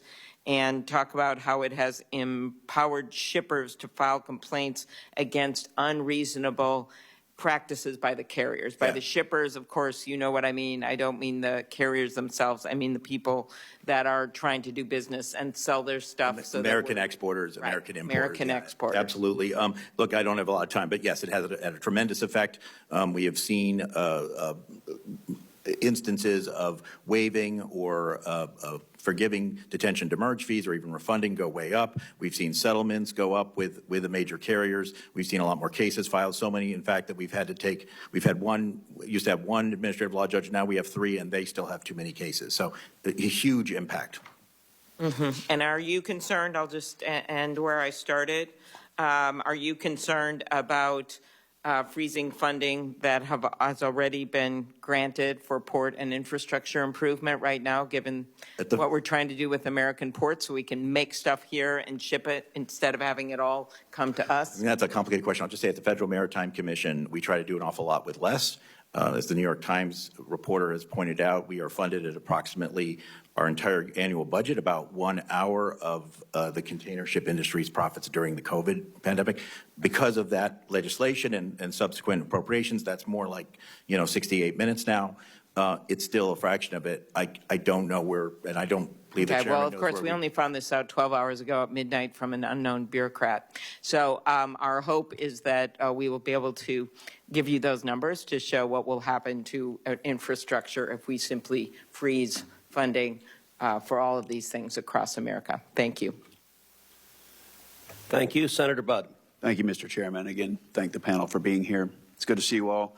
Mr. Sola, the November 2024 report from the U.S.-China Economic and Security Review Commission, it details China's efforts to deepen ties with countries across Latin America and the Caribbean. So, Mr. Chairman, I'd like to ask unanimous consent to enter that report into the record. Mr. Chairman, if that's okay? Without objection. Okay. All right.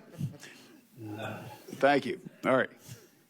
I think it's important to view the Chinese Communist Party's CCP activities in the Panama Canal Zone in the context of CCP's broader efforts to further access Latin America's markets and obstruct American interests in our own backyard. Mr. Sola, would you agree with that? That you see the CCP activity and hopefully to interrupt America's interest in the region? Definitely an economic interest, Senator. I was able to travel there a few years ago to see this firsthand and see the CCP's encroachment. So in your experience, are there noticeable differences in port operations when they're controlled by Chinese companies and financed or backed by Chinese loans? And if so, would you explain that? We have a wonderful example because we have a U.S.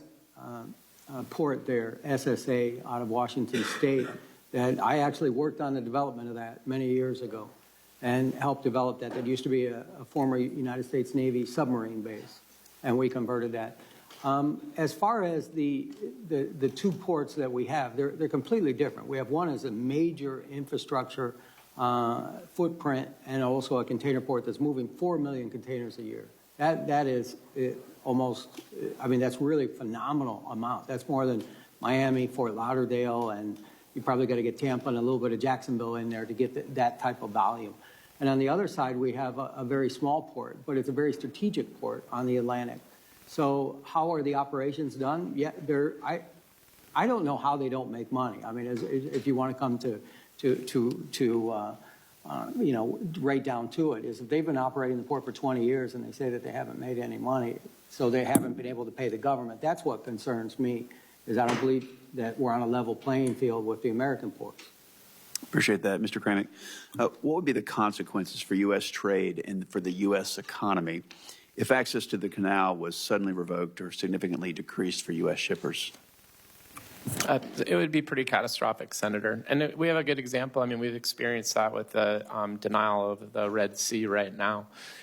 Being able to use that, and as Chairman Maffei said, having to go around the continent of Africa, 40% longer voyages, significant more costs in crew, maintenance, fuel, and even emissions. Do you have a ballpark of the difference if they're able to transit the canal versus go around South America? I don't have a figure. I can tell you it in days, and it depends. 13 days. So it's about 30 days if you can go through the canal, about 40 days right now, because we can't use the Suez Canal if you want to go and go from, say, Asia cargo going to U.S. East Coast. Thank you. Mr. Sola, another question. China's pouring billions of dollars into infrastructure projects all over Central and South America. And one example is in Ecuador. China made a deal with them to fund a $3.4 billion hydroelectric dam. There's 17,000 cracks already, and there's a lot of corruption. Ecuadorian officials, they've been imprisoned, sentenced on bribery charges. Using that as an example for the region, you know, the strategy of China is clear to just take, and this is in the words of an Ecuadorian minister, the strategy of China is clear that they want to take economic control of countries. In Panama, for instance, it's about 7.7% of their GDP, as I understand it. So using Ecuador as an example, should Congress be concerned that China could extract significant leverage over Panama, given the outsized role and revenue from the canal that it plays in their finances? If you turn your microphone. Yes, Senator, it very well could, and I believe that we are in a very fortunate position now with Secretary Rubio, who knows the area very well and also knows China. Thank you very much. Mr. Chairman. Senator, can I just say you should also look at the port of Chancay in Peru. It'll fit that pattern. Thank you very much. Of Chinese investment. Thank you. Thank you. Senator Kim. Thank you, Chairman. Thank you to all of you for coming on out here. I'll be honest with you, when I talk to some of my constituents in New Jersey about this, they mostly understand this issue right now because of the words of President Trump. So if you don't mind, I just kind of wanted to start there and work backwards. So Chairman Sola, you know, President Trump said, quote, China is operating the Panama Canal. We didn't give it to China, we gave it to Panama, and we're taking it back. I guess I just wanted your assessment there. Is China operating the Panama Canal? Chairman, Senator Kim, I never discredit anything that President Trump says. Well, I guess I would ask you. He has a different briefing book than I do. Mm-hmm. What I can say is that the Panama Canal is operated, as far as I know, by the ACP, the Panama Canal Authority, mm-hmm. and they're very efficient at operating the canal on the throughput that they're able to do. So you're saying, from your knowledge, you don't know of reasoning to believe that China is operating the Panama Canal, from the knowledge that you have? From the knowledge that I have on whether the Senator, what we have here is the Panama Canal Authority is the authority where people will pay into the Panama Canal. Mm-hmm. I think that if you will allow me to, if a company is able to operate both ports. Oh, I see what so you're talking about Hutchinson ports, right? Yes. So we're talking about what, Balboa and Cristobal ports, right? Right, and they're subsidized. They're subsidized. They're subsidized. I guess my question to you is, does Hutchinson Port actually control the locks of the canal? No. Does it control directly the entrance to the canal? Both ports are in operational control of the canal. In order for those ports to operate, the canal has to give them a special permit. And the reason is because when they're bringing a ship in or bringing a ship out, they block the traffic of the canal every single time.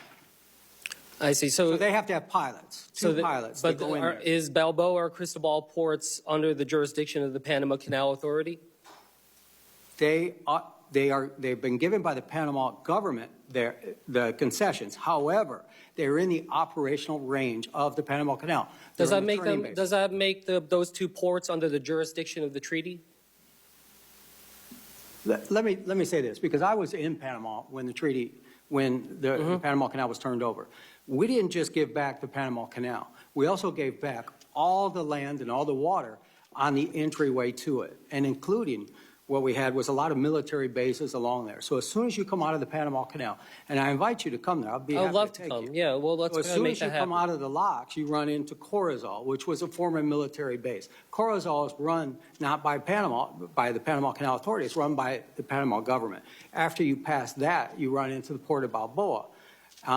So what I'm trying to say is that when we talk about the Panama Canal Authority, they operate only where the ships go up and go down and come out.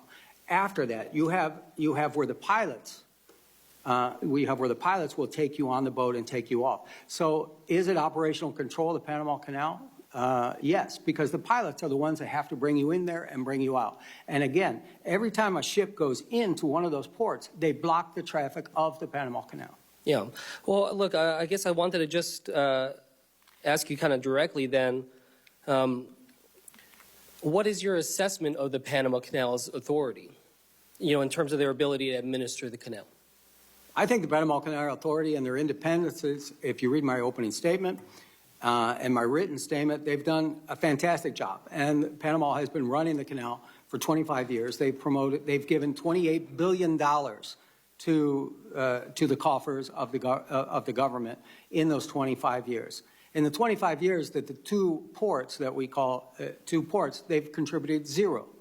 So I don't understand why Panama would allow those two ports to operate and put into jeopardy what they have, the operations that they do have in the canal. I want to just end here on this, because I thought you had a really poignant point in your written testimony where you said, we must protect the independence of the Panama Canal Authority. Any efforts by other interests in Panama to diminish the independence or professionalism of the authority must be stopped. And I would just venture to say, as we talk about this as a committee, as a government, that we should try to follow those same words as well. We try to have nuance and precision with the words that we use. Otherwise, it very much looks like some of what we talk about is going to be perceived as undermining the Panama Canal Authority. And you said that you warned that that would be something that would actually boost up China's capacity in the region. So I just ask, as we deal with this going forward, that we be precise about it and try to make sure we're talking about exactly what we're addressing. And specifically what I was talking about is the board of directors of the Panama Canal. I mean, are some of the board of directors on the board of directors of the ports that we have in question? So when you look at the annual report of those two ports, they have a hidden, or not a hidden, it basically says that they have local partners that are not identified.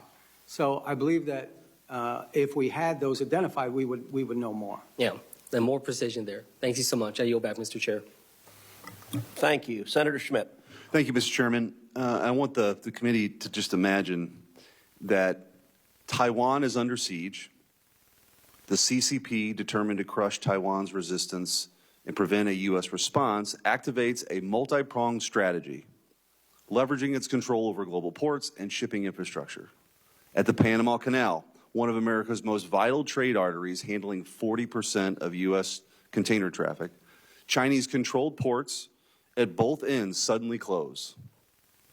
Ships carrying food, oil, and military supplies are turned away because of technical difficulties, paralyzing the global economy. Gasoline prices soar, supermarket shelves empty, and supply chains collapse within days. China's state-owned ZPMC, which supplies 80% of U.S. port cranes, has equipped their cranes with cellular modems that create exploitable vulnerabilities. These cranes at U.S. ports mysteriously malfunction, halting critical operations. Factories close, millions lose their jobs, and the economy grinds to a halt. While this scenario may seem hypothetical, it is entirely plausible. Therefore, the canal must remain neutral, and the U.S. must ensure the CCP does not encroach on our vital economic and national security interests. In 2017, Senators Markey, Schatz, and Rubio urged President Trump to address China's aggressive maritime actions. Their warnings apply today as China's growing control over critical infrastructure, ports, and strategic waterways like the Panama Canal pose an unacceptable threat. America is sleepwalking into a carefully laid Chinese trap. And fortunately, people like President Trump aren't falling for it. I'm glad he's raised this issue. This dangerous complacency must end.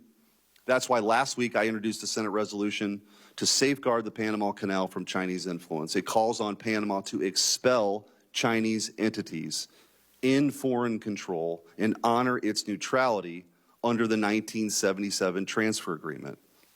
The cost of inaction is too great. And I'll offer this up for anyone, but I think the biggest concern here is that this Belt and Road Initiative, we've talked about it creating a debt trap, which is true. And building a bridge in Bangladesh is very different than this. I mean, there are reports of, the CCP building airports, and then when people are critical of the CCP, all of a sudden flights are canceled. Controlling a grid, they can turn it off and they can turn it off. And there's just no way on God's green earth that China can control the Panama Canal. And so however you want to define it, and I hope my Democrat colleagues, this is an issue that affects America that should not be partisan, and I hope they're not blinded by the fact that President Trump has come out so boldly on this. But we shouldn't tolerate this. The witnesses have stated they have operational control. We can get into the semantics of the Port Authority versus the control, but operational control of the Panama Canal is real by the CCP.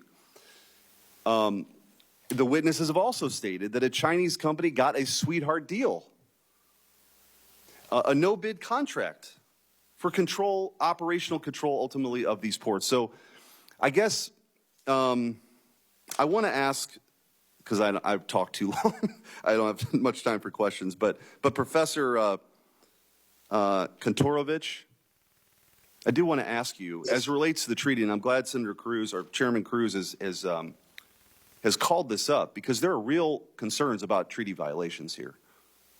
What are the most blatant? What are the most obvious? Is it the unfair, is it the fact that we're being charged more? Is it the fact that these are Chinese-owned companies that are controlled by the CCP? What are the top 2 or 3 reasons that you would argue that they are, in fact, in violation of the treaty?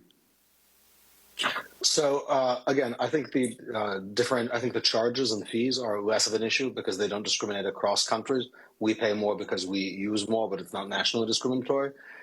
The presence of Chinese companies, especially Chinese state companies, but not limited to them, do raise serious issues and concerns for the neutrality of the treaty. And I should point out, in relation to some of the earlier questioning, the canal, for purposes of the neutrality treaty, is not limited just to the actual locks of the canal and the transit of ships to the canal. According to Annex 1, Paragraph 1 of the treaty, it includes also the entrances of the canal and the territorial sea of Panama adjacent to it. So all of the activities we're talking about are within the neutrality regime, the geographic scope of the neutrality regime in the treaty. So I'm out of time, but the most dead-on hit here is the treaty specifically prevents foreign operations, and that's exactly what we have. Yeah, so to the extent these companies are, in fact, de facto controlled by China, this is something that could threaten the neutrality regime of the treaty. Okay. Senator, may I make a point of clarification? Sure. You said that we all said that China had operational control. I don't believe that China currently has operational control over the Panama Canal. I'm not sure if any. No, I didn't say all of you did. I said one of the witnesses. All right. I will, but let me say this. I did agree that there was a threat posed by this ownership.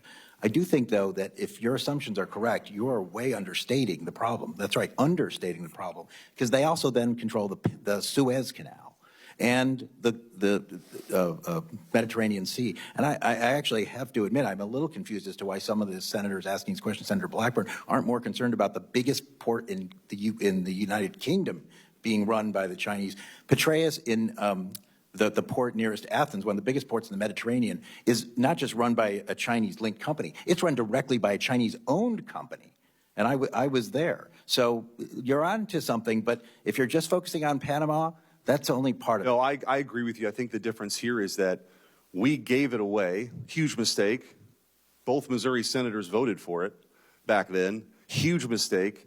But the one thing we got out of it, was a guarantee of neutrality. And that's the issue here. Thanks. Thank you. Senator Curtis. Thank you, Mr. Chairman. Great hearing. Appreciate this opportunity today. I'd like to touch on something I haven't heard discussed today, and that is, unfortunately, China is not the only hostile country that exploits Panama to endanger our national security. Iranian vessels under the Panamanian flag registry have been a problem for many years. Chairman Sola, can you explain how Panama has enabled Iran to evade our sanctions? Yes, thank you, Senator. About a year ago, when we were having this drought issue, there was also a lot of focus on Iran and how they were funding Hamas and the Houthis because they were attacking the Red Sea. What we found was, what the United States has found, is that Iranian vessels are sometimes flagged by Panama in order to avoid sanctions, so that they could sell the fuel that they have, and then they can take that money and then they can use it as they wish. Panama at the time had a very complicated process to deflag the vessels. There was an investigation, there was an appeals process. By the time that we would, OFAC or Treasury would go ahead and identify one of those vessels, by the time that they were doing the appeals and stuff like this, they've already changed flags to somewhere else. So when we went to Panama, we met with the Panamanian president. And I must say that we were very impressed because he was 30 minutes late, but he was breaking relations with Venezuela at the time because the election was the day before.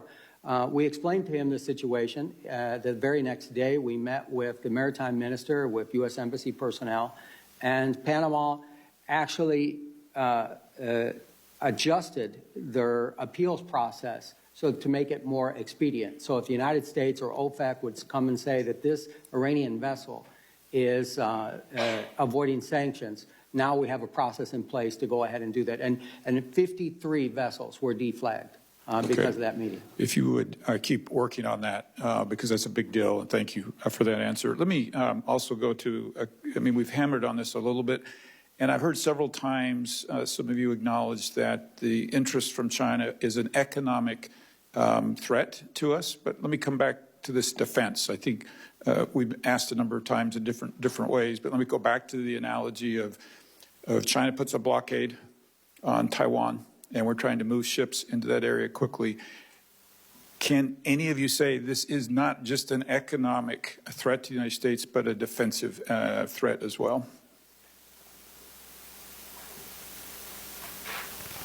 At the FMC, it's not our area of expertise. We'll leave that to the military experts. I will just say that, to me, an economic threat is a military threat. I mean, Sure. Directly, but it is. Yeah, I noted the panel's in terms of what you're directly reference asking, to economic. we at the Federal Maritime Commission don't have that area. Chairman?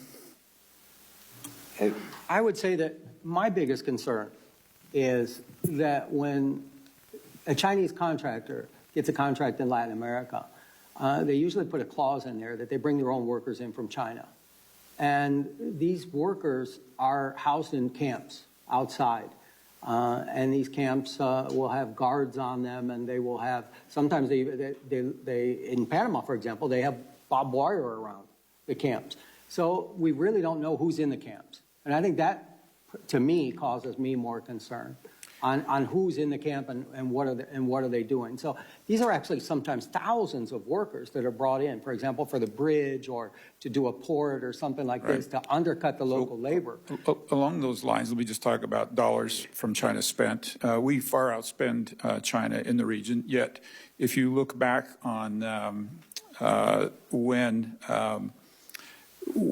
Panama switched diplomatic recognition from Taiwan, and we had comments from the president, Taiwan is an inalienable part of Chinese territory. It coincided with economic investment from China in the region. Is that something overall, in addition to the canal, we need to watch? Yes, we definitely need to watch economics. So we need to, we haven't, the United States has left a void there. We really have not been competitive in Panama, and hopefully that we can be. Okay, and I've got just a few seconds. So this bridge, we've brought this up a couple of times, the possibility of this bridge being damaged and closing the canal. But it reminds me of going through TSA at a suitcase, going through the TSA. Is there any reason that China can't watch or do whatever they want from this bridge to see what, get the intel from these containers? And does that concern anybody? Well, it definitely concerns Southern Command because they brought it up on numerous occasions that there could be some sort of surveillance or something like that on the bridges. Okay, I yield my time. Thanks, Mr. Chairman. Thank you. Senator Moreno. First of all, thank you, Chairman, for putting this hearing together. I think it's very timely. Mr. Sola, I heard you say, it kind of rang in my head, you've navigated the canal 100 times. I mean, that's, you have pretty good experience. I want to turn to testimony a little bit different direction. You obviously haven't been there that much. Tell me what, for the testimony, what are the people of Panama? You have obviously probably been to my home country where I was born in Colombia. What is the sentiment among the people for how they feel about America? Senator, I have many friends and family and professional relationships in Panama, and the bond between the United States and Panama is very deep. It's almost like the United States and Great Britain, for example. The Panamanians love baseball. They love basically a lot of the same things that we do. The people are absolutely wonderful. Now, they've suffered through catastrophically bad leaders, especially today, the president of Colombia, Petro. We don't have to go down that path, but here's what I'd ask you is, obviously we understand about shipping.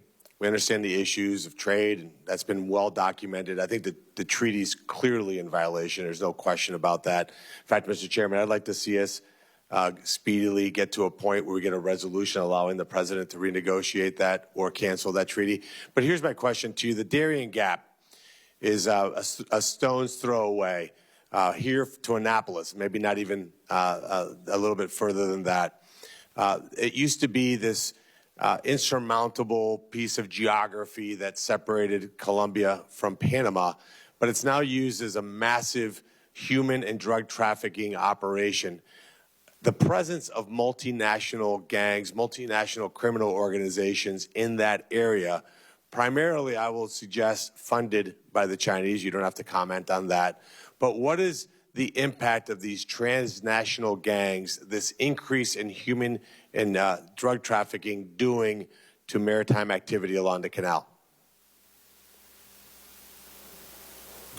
Senator, the Darien Gap is one of the most dangerous treks that I think anybody can do, and thank God for the new policy that we have on migrants and people coming into the country, because countless people have been harmed, died, or even, very bad things happen to them through there. On transnational gangs, I mean, anytime that there's money in a black market, they're going to go ahead and they're going to fill that void. So hopefully, as I understand, the Darien Gap is not being utilized very much right now because people are coming to the United States and now cannot come in. Right, but the point is, like, what is the impact on maritime activity there? In other words, security, Mr. Kramick, has got to be an issue for your members. And having that increased presence of transnational gang activity, drug trafficking, you're talking about billions and billions of dollars. Cocaine production in Colombia is at an all-time high. What impact does that have on your members? Senator, it's something we work hard on every day. The World Shipping Council is partnered with the World Customs Organization and 58 customs agencies throughout the world. We ran actual operations to give data that we have on our supply chain and where there's anomalies to those customs officials and law enforcement authorities to action it. A lot of it, the flow for commercial vessels, not into the United States, but to the European Union, is coming from the transshipment point in Panama, where our containers are being exploited and contaminated. And so we are working hard as we sit here right now on that problem.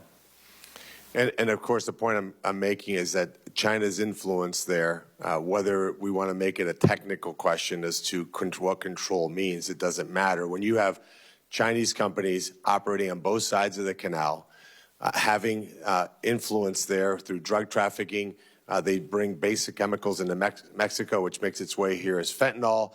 You have enormous Chinese influence in Central and South America. And Mr. Sola, I go back to you with my final question. Do you think fundamentally the problem here is that America's just failed to engage properly with Latin America? Yes, I do. I believe that we have not had a presence there for long enough. The State Department has designated countless past Panamanian presidents for corruption, but we haven't had the DOJ go ahead and have any convictions on those. I think that if we did have a conviction one way or another, I think that that would change the narrative quite considerably. And so just one quick follow-up. So if the U.S. took control back of the canal, if that territory was completely controlled, protected by the United States of America, what influence could we have in solving a variety of problems, the shipping ones that we've talked about, but also having U.S. presence with military backup there in Panama, preventing transnational organizations, preventing human trafficking, preventing drug trafficking? Wouldn't that be celebrated among the free world as something that would be absolutely a net huge positive to that area? Well, I can say this, that is probably one of the top contraband areas in the world just because of its geographical location and the amount of containers that they move. So I think any time that we can lower the amount of contraband being distributed around the world, we'd be doing a good service.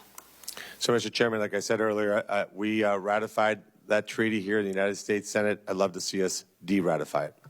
Thank you. Senator Capito. Thank you, Mr. Chairman. Thank you all for being here today. Really interesting hearing.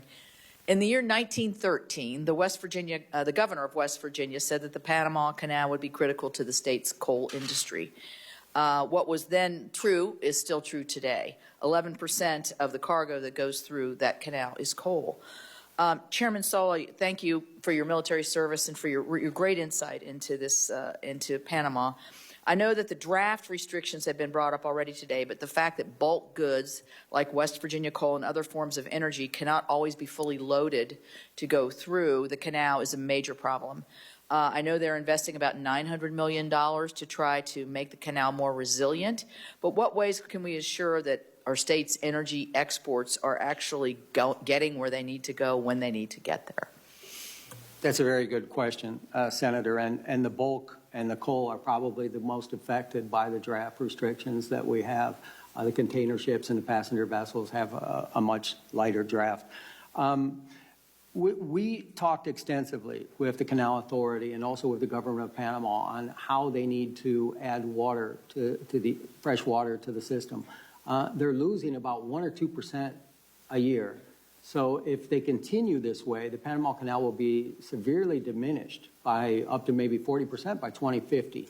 So fresh water is definitely the key to this. I know that they are working with the Army Corps of Engineers. We've seen some of those studies, and they have put a variety of options out there for the Canal Authority to go ahead and take advantage of. Let me ask this probably quite simple question is why would they be in opposition to putting more fresh water in the canal? I don't believe, well, the Canal Authority. I mean, it sounds easy, so maybe it's not quite as easy. The Canal Authority isn't. The issue that they have is maybe 10 years ago, environmentalists kind of restricted what their watershed was of the canal. And that law has just recently been overturned. So now the canal actually has access to the watershed. So what they have to do is a major infrastructure project to go ahead and pull that water in. And at the same time that they are saving up or raising the fees for the major infrastructure project, they're giving more and more money to the national coffers. So it's up to about $2.4 billion right now, and they're saving for the infrastructure project. Is that the $900 million infrastructure package I referenced? Is that the same project? I believe it is. The Rio Indio? Yes. Yes. Yes. So along with that, issue going through the canal, not just the offloading or, I mean, it's hard to offload coal out of a bulk container. I mean, that's not an easy thing to do if you can even do it. Is this whole thing about congestion pricing kind of, nobody here from New York, are they? But, you know, the congestion pricing at the canal where you can outbid and skip the line, so then the line can be like 14 days later, even if you were at the front of the line. This is probably what Senator Sheehy's wondering, like, how did I get in front of him kind of question. So how is that working, and is that fair, and who makes the judgment? That to me, you were talking about corruption, that to me sounds like you could really be padding somebody's pockets here to be able to jump the line and have a significant effect. Yeah, Senator, it is a auction system. It is being utilized more and more, and it is what I was most concerned about and continue to be most concerned about, not necessarily right now because the unusual draft restrictions are not going on, but if there is another water shortage. The regular toll revenue has increased in terms of the canal, but what was really increased is the special revenue that they get from various fees and from this auction thing. That revenue has gone up about close to 300% for other transit services. So that's a huge amount. It also is analogous to me in some ways. I know a lot of the ocean carrier companies got a lot of heat when they were making more money during the lack of the congestion during COVID. Well, this is sort of similar. They're providing fewer transits, and at the same time, they're making more money because of a market mechanism. Though, you know, talking about the Chinese Communist Party. Well, this is the other way. This is capitalist, but it is a different way of allocating space that they're utilizing more and more to make more and more money. Now, I have no idea. To the best of my knowledge, the money is going back to the Panamanian government. I don't know of any reason to doubt that. But that is a big cost. And as I said before, it does disadvantage certain kinds of cargoes because they might feel that they don't, they're on a ship which doesn't prioritize its time passage as much as other kinds of cargoes. I don't know how that affects coal. All right. Thank you very much. Thank you. Senator Sheehy. How long would it take China to block the canal for our usage if they decided to do it? I know you're not military experts, but I think you've been in the canal 100 times. You're all experts on the industry. If they wanted to deny our usage of it, how long would it take them to do it? Senator, I could say that prior to the year 2000, the canal had a quick reaction force that kind of took all possibilities into consideration, either a ship be installed in the canal or to be able to move one out. I don't know what those capabilities or what the planning for that would be. So effectively, we don't have a ready response. But if China, I'm sure Southern Command does. I don't like the mindset that's kind of pervaded that there's this far off hypothesis that. But Senator, you're not talking to military experts. We're here because of it's commercial reasons. But this isn't a military question. I mean, if he's driven the canal 100 times and you are a maritime expert, a couple of years ago, as you remember, I think it was the Ever Given jackknifed in the Suez Canal. That's not a military operation. That's a ship that turns sideways. So if China chose to, how fast could they close the canal to our usage? Well, they could probably do a similar thing, but it would more be an act of terrorism than it would be because they have facilities there. Most of this discussion has involved the economic threats that China is bringing up because of the Belt and Road Initiative and having these investments in other countries. But yeah, I mean, it's not hard to close off a waterway. Panama Canal is actually quite vulnerable in terms of infrastructure. It's not, this is not a fort or militarily reinforced location. Now that's you're getting to the end of my knowledge of that. But no, it would not take long, but I don't know what it has to do with It's not accelerated because they have people out of port, unless you believe that in theory, it's easier to infiltrate those ports with Chinese spies than it is other kinds of things. But that's totally out of my purview. That's more scientific. Well, I don't think it is out of your purview. I think the reality is the canal is an economic engine. It is also a national security engine. And I appreciate, I'm not trying to be combative or setting traps. I'm just trying to ask a common sense question, which is, we can dance around, I'm not an expert in this, I'm an expert in that, but the canal is vulnerable, as we've stated. I guess, Senator, I'm just sort of saying, why would they bother with a military-like operation when they can get what they want with non-military means? If they can have influence in other ways. That's the point of the question. Okay. Is we segregate ourselves artificially in a way that they do not. We segregate ourselves. Well, let's talk about military. Let's talk about intelligence. Let's talk about economics. China doesn't work that way. It's a whole of government approach. They don't draw a delineation between an economics discussion and a military one. And their attack may not look like Pearl Harbor. It may look like an everyday ship that decides, it pulls into the locks and blows itself up, and now the locks are non-functional for our usage, and we can't support an inter-ocean fleet transfer. And our ability to defend it, as you referred to, Chairman, is now inhibited by the fact that we no longer have the military infrastructure around the canal that we did just as recently as 1999. So from a commercial perspective, do the shipping companies have concerns over the security of the narrow waterways? We've got Straits of Malacca, we've got Suez Canal, we've got Gibraltar, we've got Panama. Is that a concern that's thrown around in the boardrooms of the largest shipping corporations in the world? Senator, I think it's something they think about every day. I mean, really, it's drawn into sharp relief with the Red Sea that it was it's what I call a pink flamingo. Like there's black swans that just come up, and there's pink flamingos that you can see but you don't act. But no one really thought a whole lot that one of the most important waterways in the world could be denied, and moreover, that it could be denied for such a sustained period. The good news is that and denied, I might add, by a disaffected non-state actor of Bedouins running around with rocket launchers, who also managed to beat us in a 20-year war in Afghanistan. But my point to saying all this is we're just debating operational control of the canal. Yet it seems very clear to all of us that a very simple act can debilitate the canal and eliminate our ability to use it in a matter of minutes with no warning. And we have no ability to intervene or stop that. To me, that means we do not have operational control of the canal. Thank you, Chairman.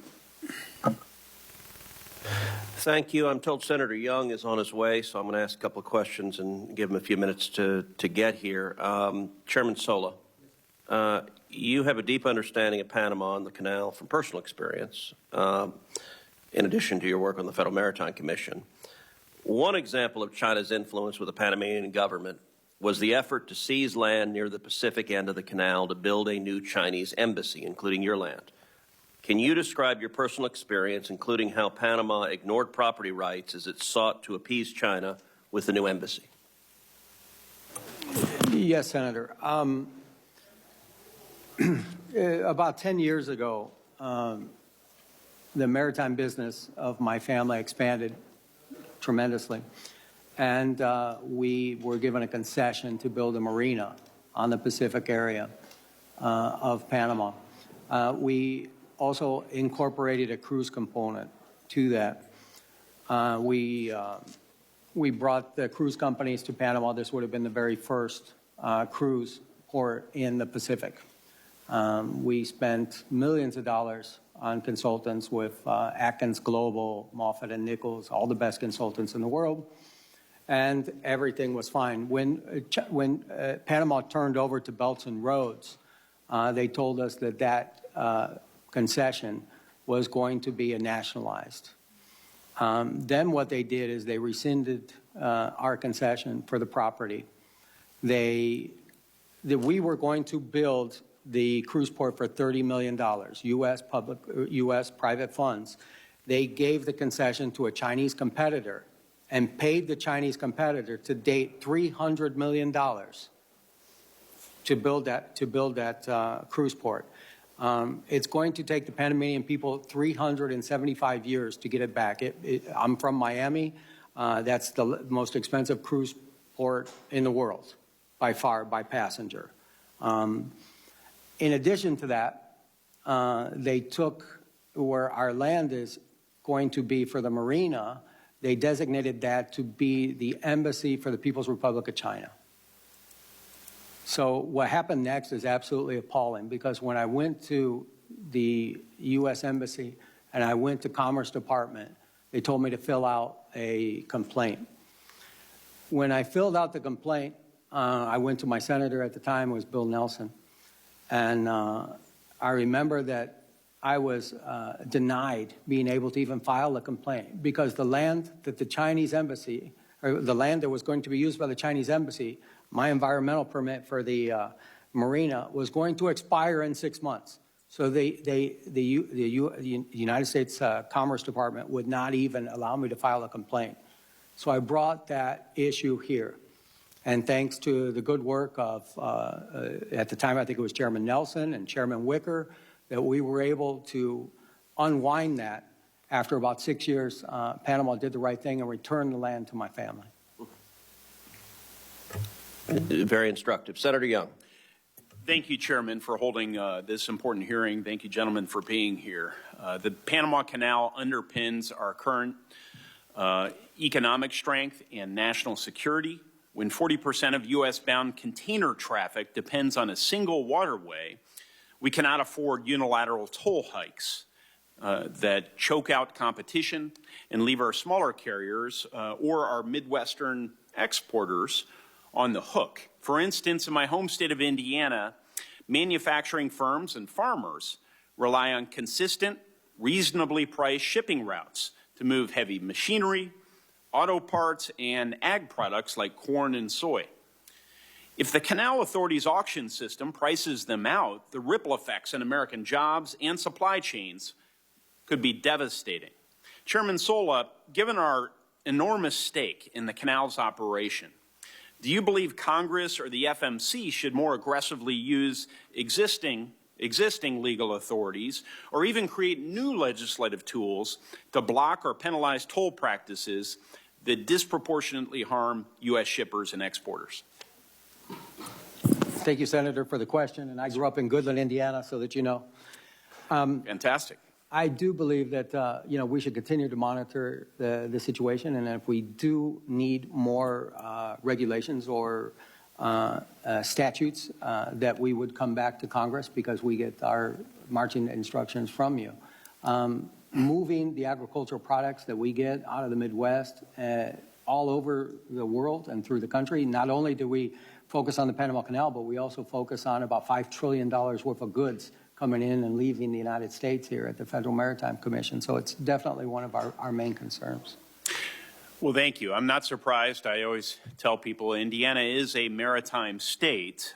If you think about our dependence on the waterways and our shipping lines and all the rest. So you're certainly proving that. But so we will stay in touch, and if you in the future would like to outline any mechanisms or measures that you think would be effective to help ensure fair treatment for our interests, please let me and others on this committee know. When the two Panama Canal treaties were signed, we lived in a different world, one where Chinese state-backed actors didn't wield strong influence over global infrastructure, and issues like drought were rarely factored into international agreements. As we all know, times have certainly changed, but the United States is still the canal's biggest customer, and quite frankly, we have every right to expect an operational framework that acknowledges our modern security and economic challenges. States like Indiana, with robust exports, feel these impacts, even if we're far from the canal itself. Chairman Sola, and then I'll allow others to respond. In light of evolving conditions, especially increased foreign investment from China, do you believe the U.S. should explore a more comprehensive update or supplemental protocols to these decades-old treaties? I definitely believe that we should support U.S. investment, and not having an ambassador for so long has been detrimental to us, especially as the case that I just mentioned earlier, where we didn't have an ambassador and we had a U.S. company in need of of service. So however we can promote U.S. investment, especially in infrastructure, this is where China is definitely beating us with the belts and roads, where they understand that. And I believe that, our Ex-Im Bank and our DFC is so limited in what they can do by the restrictions that they have, that we're not able to invest into infrastructure like we should. I hope the administration will prioritize this ambassador spot as nominations are made. I hope we'll prioritize it in the Senate. My colleagues on the Democratic side of the aisle will be warm to that nomination and moving it quickly. Something both parties, frankly, have fallen short on in recent years is prioritizing these. But other comments, Mr. Maffei? Yeah, well, Senator, it won't surprise you since you and I served together in the House that I actually am pretty bipartisan. I agree with the chairman on what he said. I will say that that certainly we need to look at other kinds of ways to get U.S. companies in positions where they can truly compete with the Chinese and some of these things. And blaming it all on Panama, it really misses the point. I've seen the same thing in Greece, where Greece didn't want to give the concession of its largest port to a Chinese company, but because of its financial difficulties, it was getting pressure from international organizations such as the IMF, Europe, and even maybe some in the United States to do so. So I just ask you to look at that. And I do want to say one quick thing. You're right about the cost, and as I said before you were able to get here, the Panamanians are making far more on their canal than they ever had before. That's not necessarily a bad thing as long as it's going to the right place, but where they're really making the money is on these auctions, and that is why it remains a concern of mine, I'm sure the chairman's, and that is where we are looking at potentially are using our authority under Section 19 of the Merchant Marine Act, where we could, if we can show that it is basically a problem with the foreign trade of the U.S. It's interfering with foreign trade of the U.S. There are certain things that we can do, but I do think we need more information before we could make that kind of action. But we're certainly working on that, and we do have that authority at the FMC. Thank you, and good to see you again, sir. Mr. Kremick, did you have anything? No, we had discussed, Senator Young, some of the infrastructure projects to make the canal more sustainable and viable, and how the United States, the U.S. Army Corps of Engineers, has already done some feasibility reviews of those projects. So that would certainly be something to take a look at to make the canal, viable with an additional supplies of fresh water. Thank you. Chairman? Senator, if I may. Sure. Senator, sorry, it's I'm on Zoom. You spoke about renegotiating the treaties, and yes. I think one of the things about treaties as an instrument of governance is they're not very flexible, and they don't really have automatic processes typically for easy amendment. And before this hearing, I spent a fair amount of time reviewing the ratification hearings in the Senate in 1978. And back then, the principal concerns the Senate was concerned with then is the Soviets and Cuba, actually, not China and Iran. So the world has changed a huge amount. China's role has changed a huge amount. And of course, back then, 1999 seemed very far off. 2025 seemed a world away. And as a result, I think it is useful to revisit treaties and seek to renegotiate them, to update them to sort of current events. And of course, the United States has a considerable amount of leverage it can use to seek such additional protocols to modernize these treaties to current events and current geopolitical realities. Makes great sense, and I'm glad you spoke up. Thank you, Mr. Kantorovich. Mr. Chairman. Thank you. I want to ask a couple of follow-ups, and then we're going to wrap up the hearing. Commissioner Maffei, you mentioned a minute ago if a determination was made that this was having negative impacts on U.S. trade. You said there are a number of remedies that are possible, and you didn't specify what those were, so I just wanted to ask what you were referring to. Yeah, I mean, there are certain things we can do as countermeasures, such as, sanction Panamanian ships. That could be Panamanian flag ships. The Panamanian flag is one of their major sources of revenue. It is the number one what we call flag of convenience in the world. There are several others, and I think I'd like to get back to you in writing. I mean, I'm not trying to avoid the question, Yeah, but no, that well, way I can put the, you know, we can, and we'll, if you don't mind, we'll get together and do a joint answer. We'll put where our authority comes from, what we think we can do, and maybe even what we're concerned about or what the limits to that would be. Well, and I'll say that this hearing has been a nice bipartisan demonstration of a lot of expertise. There's a reason you guys have your the role you have, because you know what you're talking about. I'm hoping my chairmanship, which ended last week after a full term, will result in a full, very successful term for my good friend and colleague as chairman. Maybe the friendliest transition in Washington this week. Professor Kontorovich, I want to get back also to the exchange you had with Senator Young, and then it harkens back to the opening exchange you and I had.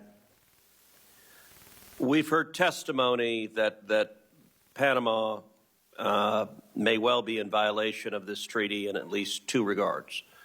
One, with respect to its obligation to keeping the Panama Canal neutral and the major concessions to China, the control that China has over ports on both ends, and the bridge across the canal, which has the potential to shut down transit. We also heard testimony about the degree of revenue that Panama is taking, and that's potentially in violation of the obligation that tolls and other charges shall be just, reasonable, equitable, and consistent with principles of international law. I want to ask you, Professor, assume that the United States makes the determination that Panama is in violation of this treaty. I asked about what the remedies were, and you mentioned at the time military force. So military force is always one potential remedy.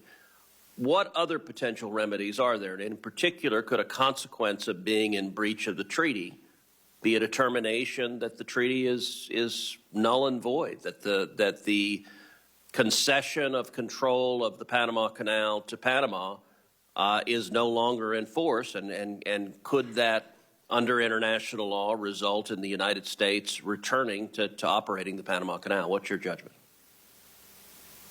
Yeah, I think treaties like this demonstrate that countries really need to think long and hard before they give away strategic assets, because the United States is free to cancel this treaty or at any time, withdraw from the treaty, as it were. But given that the United States has transferred control and sovereignty of the canal zone to Panama, the cancellation of the treaty would not necessarily reverse that concession. Concessions that have to do with sovereign control are not particularly reversible. For example, Israel made a deal with Lebanon to give maritime territory to Lebanon in exchange for peace just 2 years ago, did not get peace. It's not clear that it can simply cancel and get that territory back. Now, it is the case that America can take all sorts of measures to insist on neutrality. And if neutrality means putting American firms in operation, or otherwise taking other steps, that is something that can be done. But a kind of territorial control is not a clear remedy unless it is something that just accompanies the steps needed to restore the regime of neutrality. All right. Well, I want to thank all the witnesses for their important testimony here today. Senators will have until the close of business on Tuesday, February 4th, to submit questions for the record. The witnesses will have until the end of the day on Tuesday, February 18th, to respond to those questions. And this concludes today's hearing. The committee stands adjourned.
Thank you so much. Very nice to meet you, Audrey. Where are you?